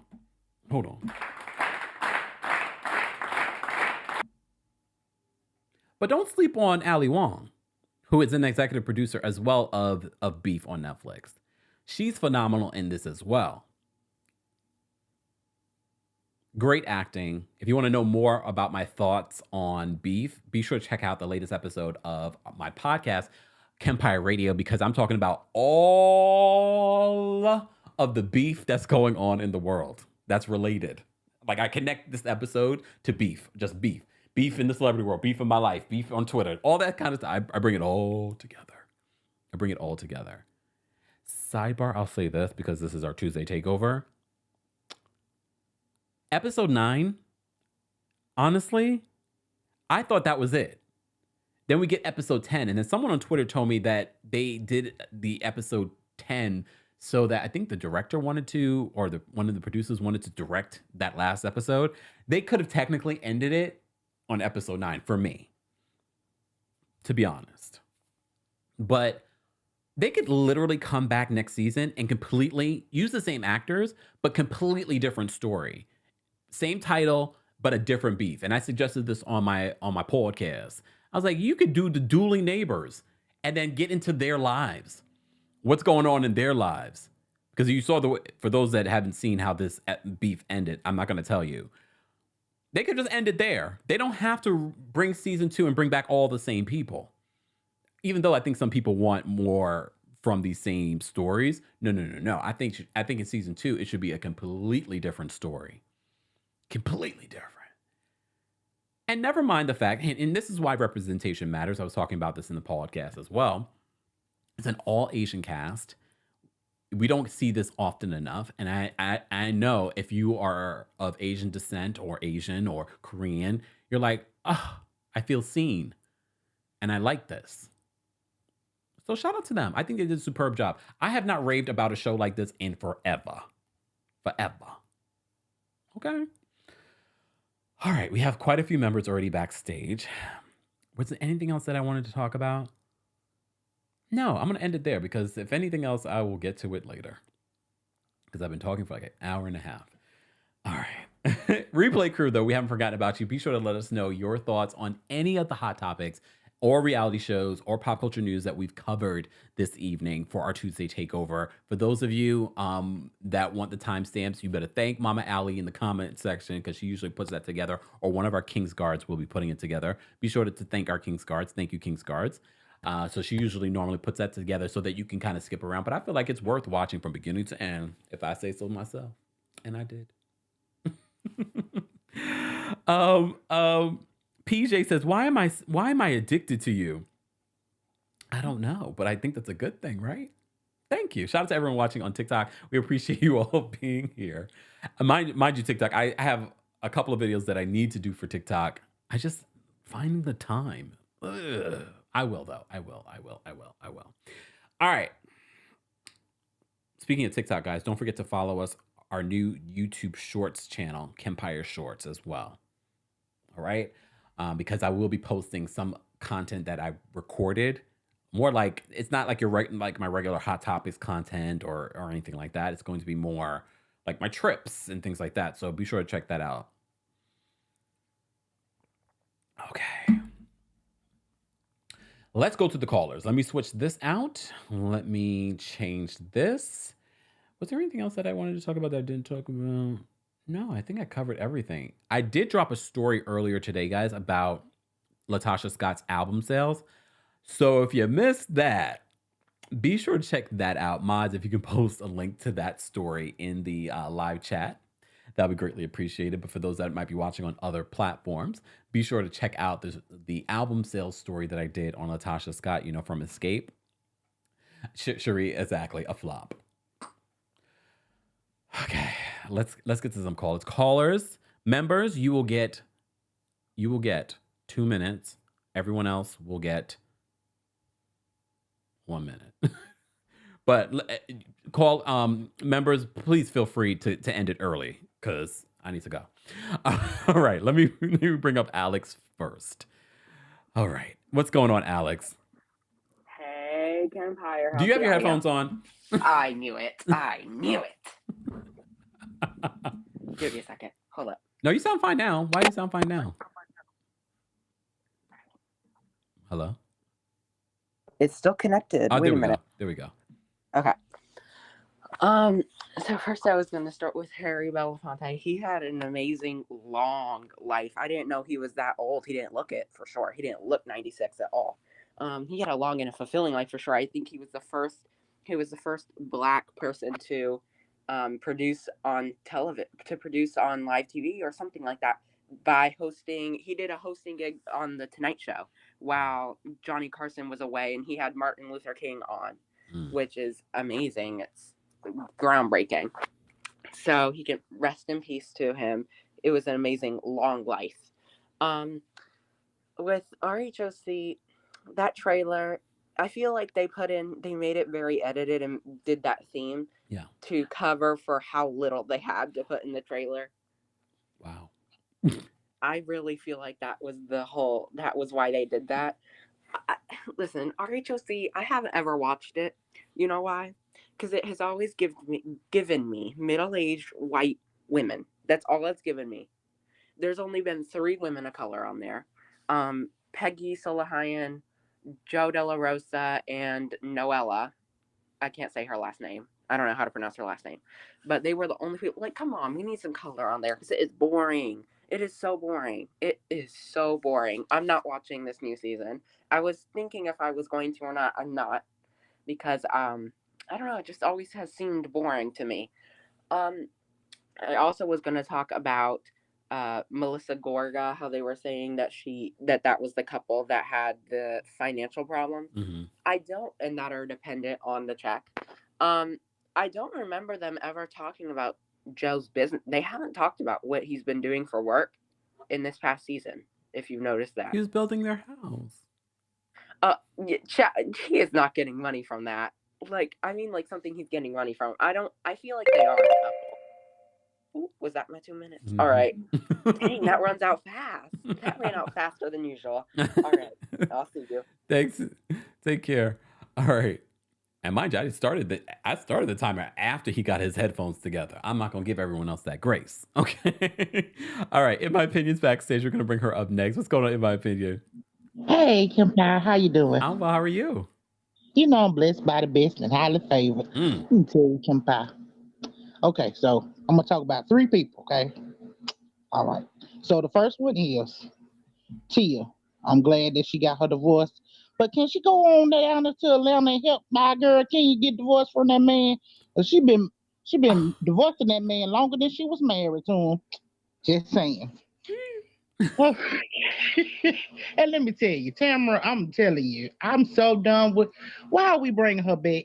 Because you know she gonna go up against, let me tell you, she gonna go up against Fancy Pants, okay? And Fancy Pants gonna have to put it back in place. Just like she's trying to go up against Teresa. You never win when you play dirty. Oh. And then lastly, Harry Belafonte has been amazing throughout his career. I remember my parents playing Calypso, which they said came out in the 50s, but they had the record. So amazing talent. Okay. And he's going to be missed. You have a blessed day, Kempire. Get you some good to eat. Thank you. Enjoy your day. Take care. All right. See how she did that? And she did that in like a minute. You don't all have to do it in a minute. Members, shout out to our members of the channel. If you would like to become a member of the channel, head on over to teamkempire.com/join. All right, let me just did I drop the call? I don't think I dropped the call link in the live chat, right? Let me do it now. All right, so everyone that's backstage right now is our members. All right. Janelle, I'm going to bring you up next. What's going on, Janelle? Bonjour, Kempire. How are you, darling? I'm well. How are you? I am good. Happy Tuesday. You All right, too. so let me make this quick. First off, I was devastated to hear about Harry Belafonte, but knowing that he was 96, like he lived a very long life and a very fruitful life. And like I'm an actor myself, so like just he has broken down barriers for actors like myself. So like rest in peace, but you lived a beautiful, beautiful life. Second, I enjoyed the OC trailer, but I was looking forward for it to come out. But I heard through the grapevine that the reason why it took so long to come out is because I wasn't, maybe it wasn't in my opinion or the person before her that said that they didn't have there wasn't really a lot, or there wasn't enough drama, so to speak, for the season. Honestly, I just want to see the OC girls get drunk. I don't care about the drama. And then third, Stephen Young, he was nominated for an Oscar. So, baby, when you said like, okay, he was acting in that church scene, I haven't seen it yet. It's in my queue. I will be watching it this weekend. Wait I'm till you not see that. surprised. I'm not surprised. Okay. Okay, but my main thing I want to talk about was Don Lemon, and so let me make it quick. First off. I think he had a target on his back ever since Cuomo left. I truly do. I can't base it on fact. I can only base it on feeling. I just feel like he had a target on his back because those two were like bosom buddies. So I was just like, okay, boo, you may be next. You better keep it cute and keep it sweet. And I guess he didn't. Also, CNN is third place in the cable news wars. Fox News is first, MSNBC is second, and then CNN. CNN has been struggling with viewers for a very long time. Like it's even to the point where they like during election nights, viewers won't even go to CNN. They'll go to Fox News or MSNBC. One, because they get the results out faster, and two, people kind of like, oh, you kind of meddle in the middle. So rumor has it, and I don't know this for 100%. It's only rumor from what I heard here in New York. CNN wants to poach some Fox News viewers. And so that is the reason why that's the reason why CNN is kind of turning like more moderate Republican. And Don Lemon just got his black card back in 2016 when 45 became president. So, and because of that rotating panel of commentators like Angela Rye, Mark Lamont Hill. So Don Lemon, you'll get a job. I believe in you. That's it. Bye, Kempire. Thanks, Chanel. Take care. I just want the people rewriting history. I'm just saying. At least Janelle's reminding y'all. Okay. Sharon's backstage. We're going to bring her up next. What's going on, Sharon? Hey, Kempire, how you doing? I'm well. How are you? I'm doing fine. You can hear me? Yes. Can you hear me? Good. Yeah, I can hear you. One of my phones blew up when I sent you that super chat. It blew went up. haywire. Oh. Yeah.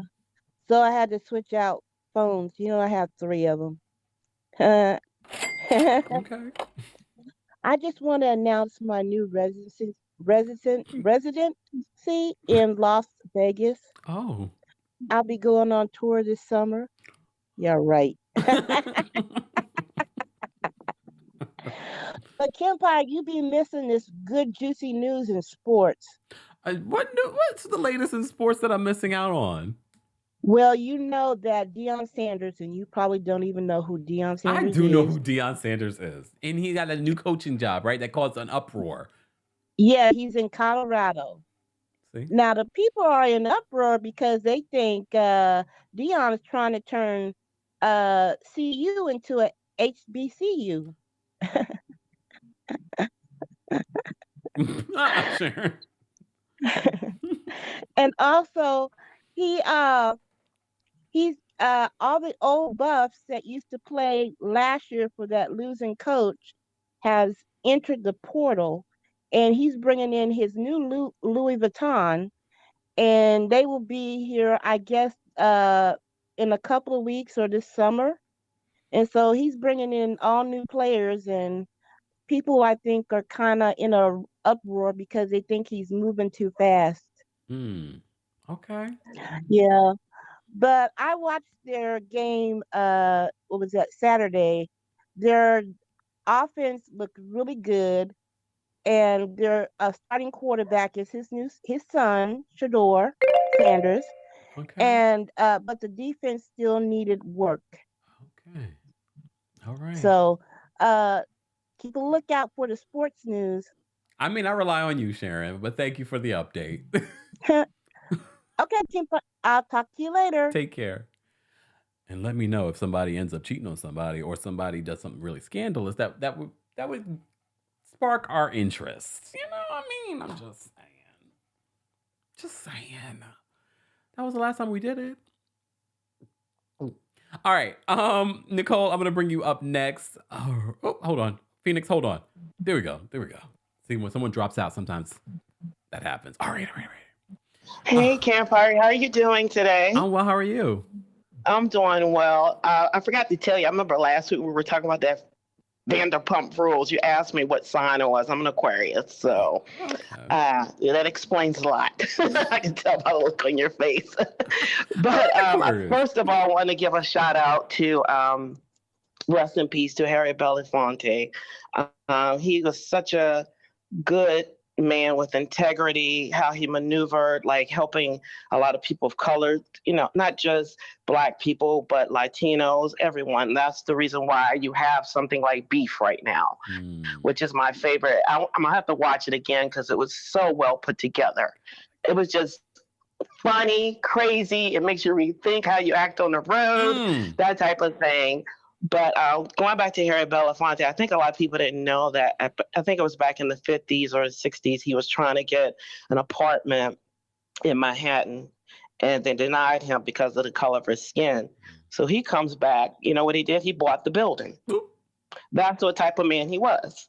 So he broke down doors in many ways, not just in acting, but his civil rights, all of that. Because I remember him saying that he wasn't an actor before he was always a civil rights activist before actor. And so, of course, when he became an actor, it just played more into that. Then I want to talk about Don Lemon, because yesterday was a little too spicy. Don Lemon, to me, I feel like, I agree with one of your callers when she said there was a target on his back since Cuomo. But I believe, like, if you go back to when they started pulling up things from like 2008, his issues with women, that type of thing. But then I'm looking at it because I would watch his morning show with Poppy and Caitlyn. And I'm like, okay, if you have such an issue with him with women, why are you having two women sit beside him? So I feel like it was a setup, because what I'm seeing is that they're trying to get rid of all these Black journalists. I see how they did Tiffany Cross. I used to watch her all the time. I'm watching Joy Reid right now as I'm, talking to you. It's like when they talk about they want diversity in the newsroom, why are you pushing all the people out of color out? I don't understand that. So, and then I just read a report before I came to you where him and Tucker Carlson has the same lawyer to sue. But see, I don't care about Tucker, because Tucker deserved what he got. Like he that was just too much money. He was a liability. But Don, at least Don Lemon, he was trying to fight for what was right. He had a little spicy moments, but not that disrespectful like how Tucker, with the racism and all that stuff, bigotry. So that's all I wanted to say. I know you have to go. Thanks, Nicole, for calling in. You have a blessed one. Bye-bye. Take care. Replay crew, don't forget to share your thoughts on all the things that we've covered for our Tuesday Takeover. We normally do Tuesday Takeover at 12:30 p.m. Eastern, but due to scheduling changes, here we are on this evening. But I'm going to go very soon once we get done with our callers. Phoenix, I'm going to bring up next. What's going on, Phoenix? Hey, thanks for bringing me back up. My Wi-Fi cut out, and then I realized I was dropped, and I was like, Lord. Sorry. I agree with the first caller talking about OC. So out of all of the Real Housewives franchises, OC is the one that I've never been able to get into. I think that at this rate, we need to have Housewives franchises that represent the cities that they're in. And so I feel like there should be people of all different backgrounds. And I just feel like it's just dry and dehydrated at this point. Like, mix it up a little bit, So anyway, that's just my commentary. But I actually called in to talk about Don Lemon because I didn't realize just a lot of things that he's done historically.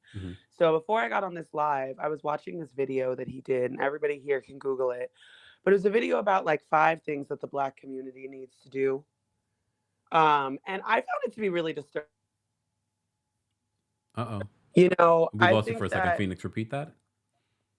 I found it to be really disturbing that in his 5 things that the Black community needs to do in the video, because even if he might have been right about some of the things, it felt like he's complaining about Black people and saying what Black people need to do in front of a mostly white audience. And it was giving kind of pick me. It was giving other words that I won't use, but it was giving like kind of like, I'm one of the good Black people, and see, it's possible. I want to show white America that there are Black people with sense. And I just honestly, I think 2 things can be true. Don Lemon can be a POS, and also he could have had a target on his back, because let's talk about how there are other people on the news that have done way worse things and have not been reprimanded. He's Black, he's gay.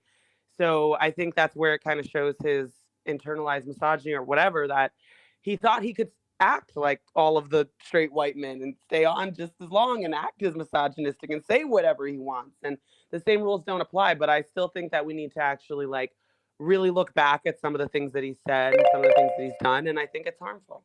But anyway, thank you, Phoenix, for calling in. Take care. Here's the thing, and I love, see, this is the great thing about our community. We can all have different opinions, and you notice that you guys just notice that everyone's sharing their opinions. No one's necessarily in the same vein of depending on what we're talking about, saying the same thing. Everyone has like, well, I don't know if it's about this, or I love it, and we share it, and we are safe and open and sharing it, and no one's being attacked. I love this. Sidebar, I will say this in regards to what Phoenix was saying. Yeah, he may have had a target on his back, but let's not forget he was also still at CNN for almost 20 years. Just saying. All right, let's move on. Miss Esquire's backstage. We're going to bring her up next. What's going on, Miss Esquire? Hi, Kempire. How are you? I'm well. How are you? See, when you come on with the sweet voice, I already know you want to kill us. Well, No. Okay, so shout out to Harry Belafonte. Rest in peace. He is the only person who has done what a lot of rappers couldn't do, which is chin check Jay-Z, and I appreciate him for that. Don Lemon is a case of 2 things can be right at the same time, which is the string that CNN gave him was a thread, it wasn't a rope, and he gave them the scissors to cut him off. I just think 2 things can be true, baby, and I know a stunt queen when I see one. With Latasha, what I'm gonna say is what I said before. I said she was gonna go triple plexiglass, and she did go triple plexiglass. And I just think that not much good happens, baby, when you date a man from Chicago. As far as Tasha K is concerned, I wrote a comment on one of your videos, like outlining all the ways you can go after somebody's debt, and I am just going to sit back and watch Cardi B's I need to see that comment. lawyers do this. Yeah, because it's a very long process of like trying to go after people's debts, because people can move things around. I'm waiting for the day that Tasha K is about to file bankruptcy, and that's when it's gonna get spicy. Why? Erika Jayne and wait. Why would that get spicy? Well, because I'm gonna extend your time. Hold on. Okay, give me a little bit of time. Okay, let me go back to my other reason, then I'm gonna come back to this. Erika Jayne in Sin City is given florals in spring. It's not groundbreaking. Martell is abusive and controlling, and of all the things that Carlos King got to say about what's on reality TV, I don't know why that man is allowed to abuse that woman on reality TV. It's really sickening to watch.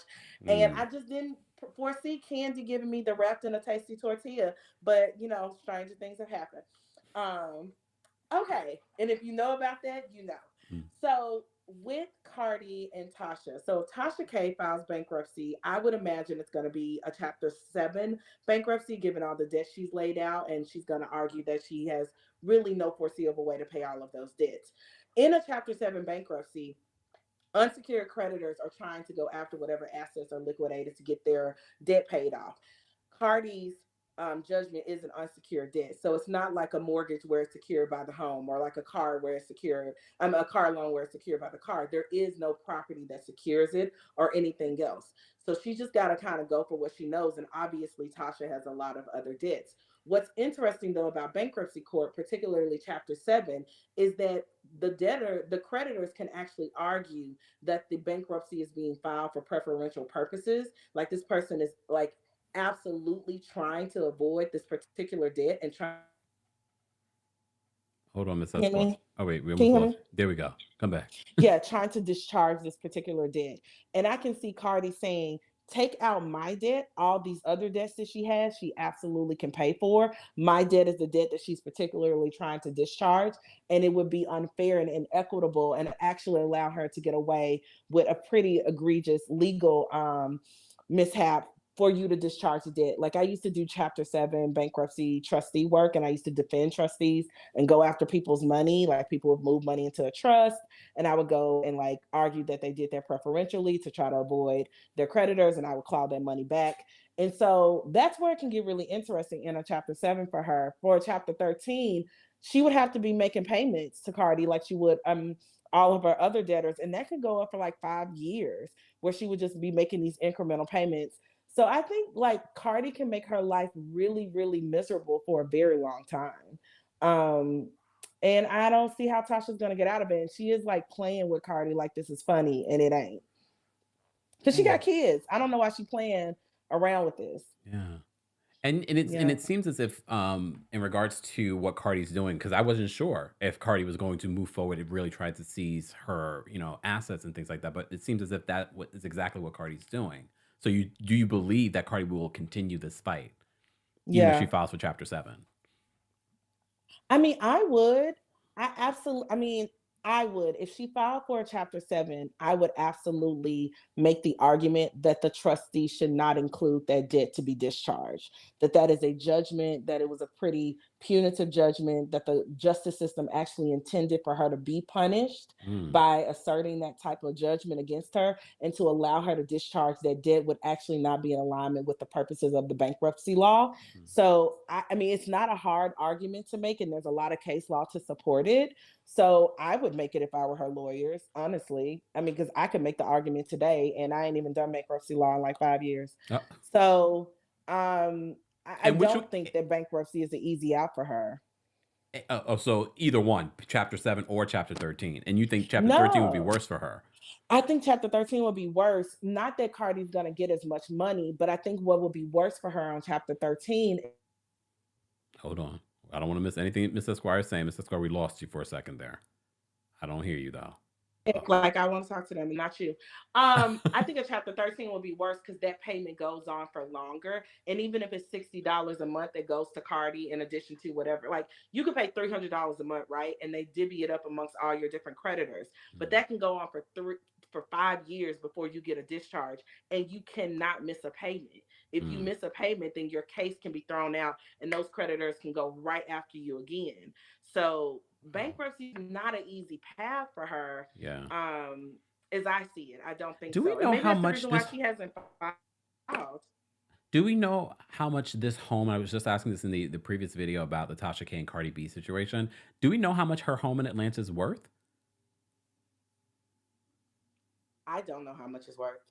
You need your realtor people on here. Let me get off so they can get on and tell you. But Because yeah, I mean, I that's know what it's I'm not gonna worth watch $4 out million for to dollars, see but if she. No, but I mean, here's the thing. If I'm Cardi, I'm definitely putting a lien against her home immediately. I'm filing that on her deed and with the register of deeds immediately. Which again, that lien is not any good until you can force a sale, and she'd have to be probably in default on her mortgage to force a sale. But she got some property taxes, or I'm sorry, they weren't property taxes. They could be taxes, but I don't know. I don't know. Maybe your realtor people gonna have to tell you, but I don't know if it's enough to cover a $4 million debt. Now, what she could always do, and I'm gonna shut up, is she could settle the debt with Cardi for less than the amount that she fully owes. People do that all the time. I owe you $1 million, but I got $150,000. Do you want that? And so they could settle the debt for less than $4 million. But I imagine she's gonna have to come up off a pretty penny just because of all the consternation she's caused Cardi. So one last question. Sorry, Miss Esquire. And again, guys, just a reminder: what Miss Esquire is saying is not legal advice for anyone else. Oh, I'm a lawyer. I'm not your lawyer, and this is for entertainment purposes only. Just want to point that out. In regards to, because one of the things I said in the previous video covering this whole Cardi B and Tasha K situation, I find it interesting Tasha's responses, the way that she's making a joke of this. And some people have said that they really believe that she's at home crying about this. What do you get from her behavior on social media in regards to this? I don't know. I mean, it's really hard to gauge. Like I mean, take away the Cardi debt, she's still facing some pretty mounting debt for somebody who's self-employed. And so with someone who has, and I don't talk about people's children, but she has a household to support, and this is their primary business, which is her social media, which is taking a hit.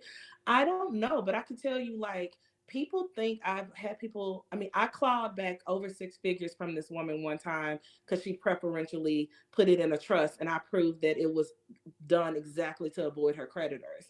And people are always surprised how what tools debt collectors have at their disposal.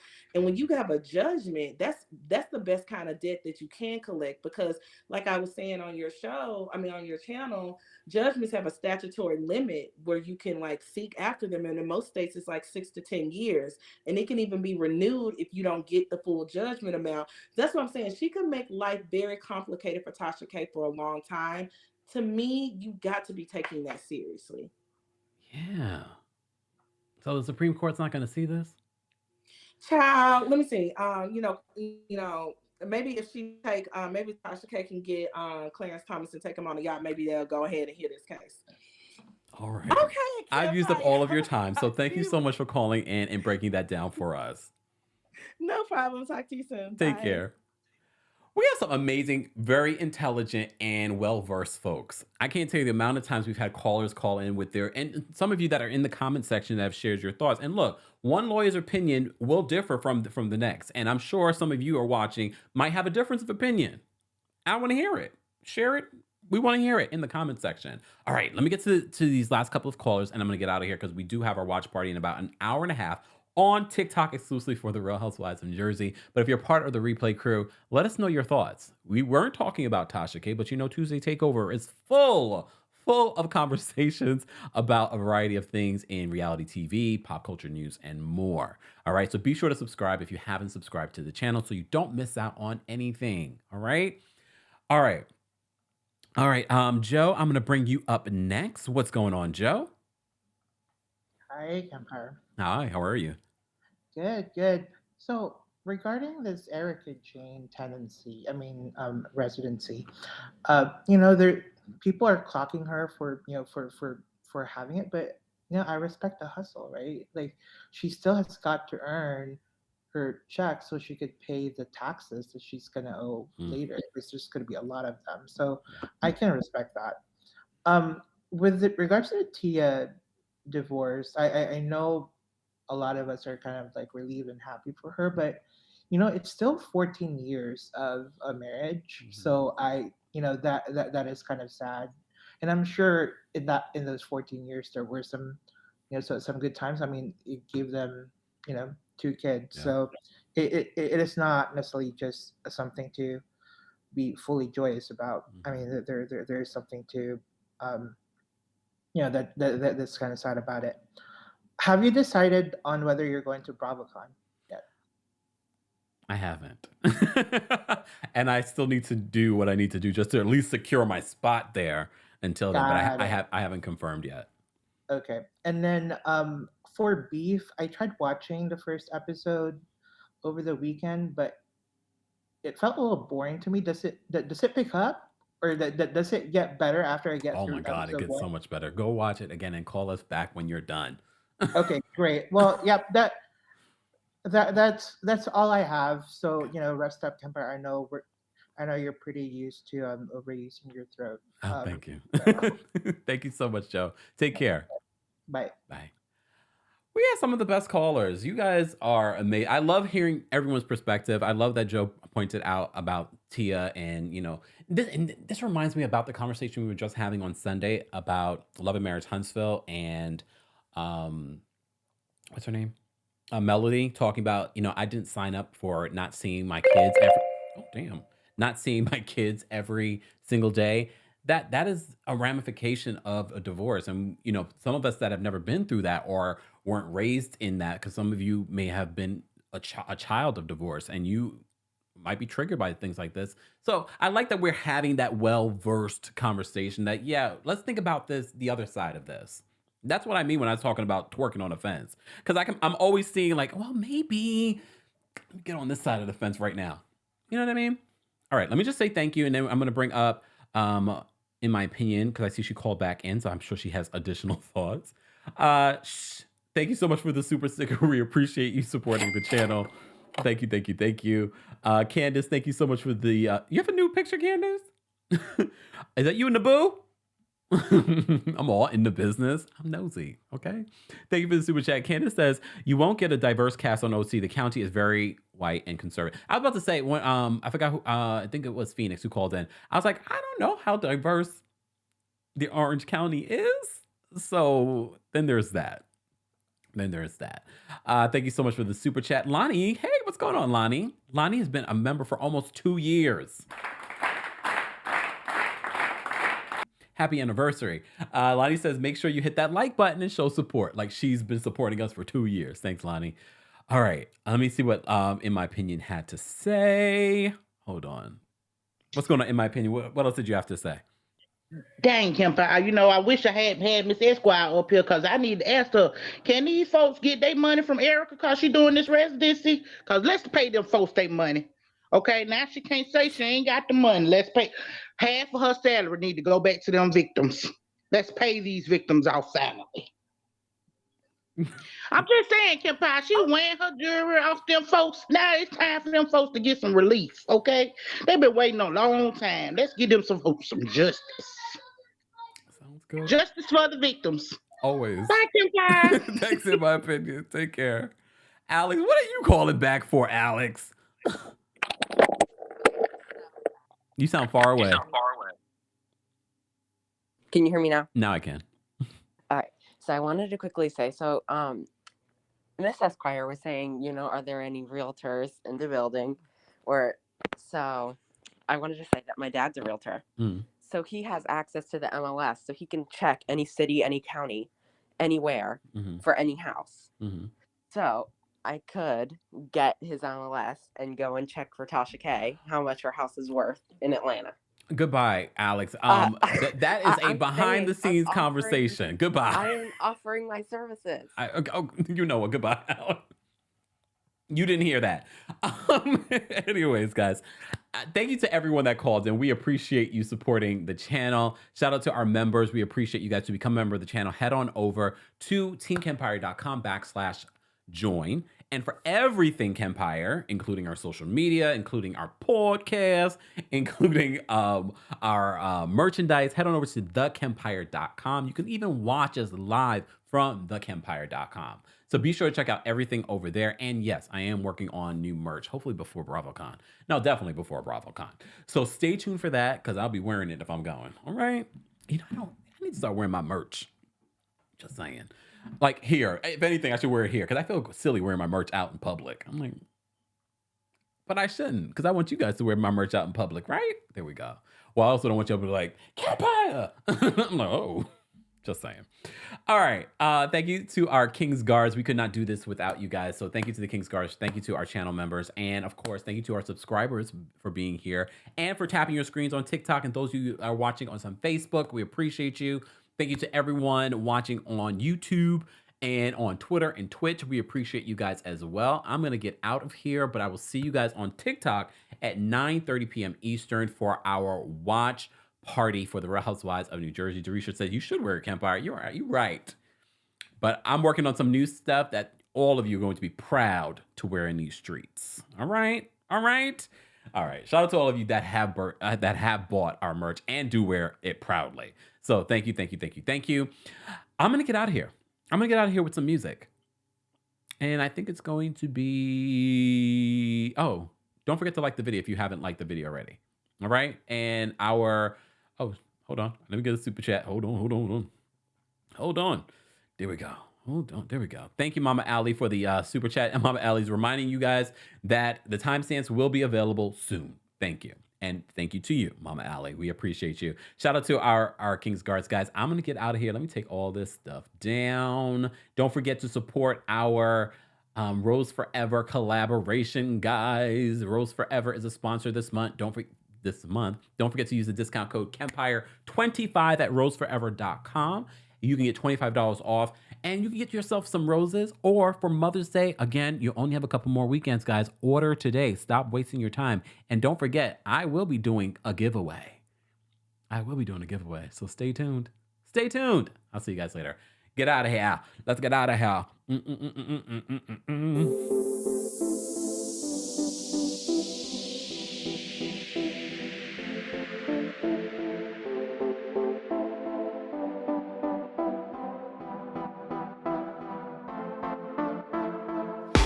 remind me of Friday fever when the sun went down.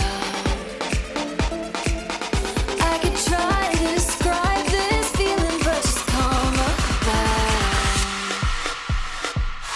Lay it down for the night, tell myself I'm alright. We're all a little bit tongue-tied. I think it's just my type. We could do it up for life. Your call, but I'll be waiting outside.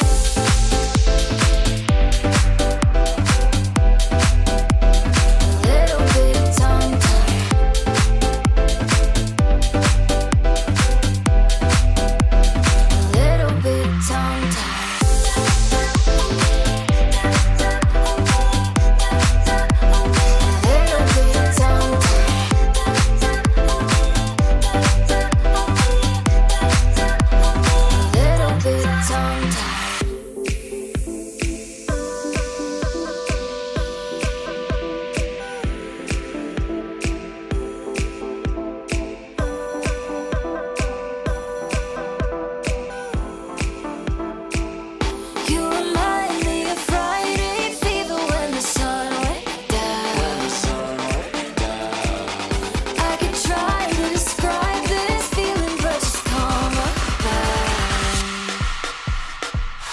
Lay it down for the night, tell myself I'm alright. We're all a little bit tongue-tied.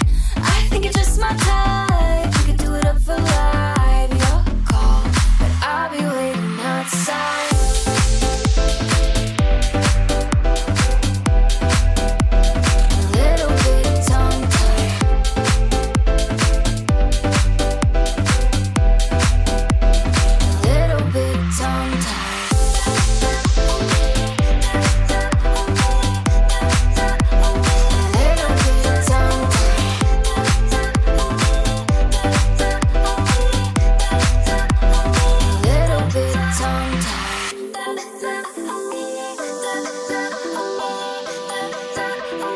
I'll be waiting outside.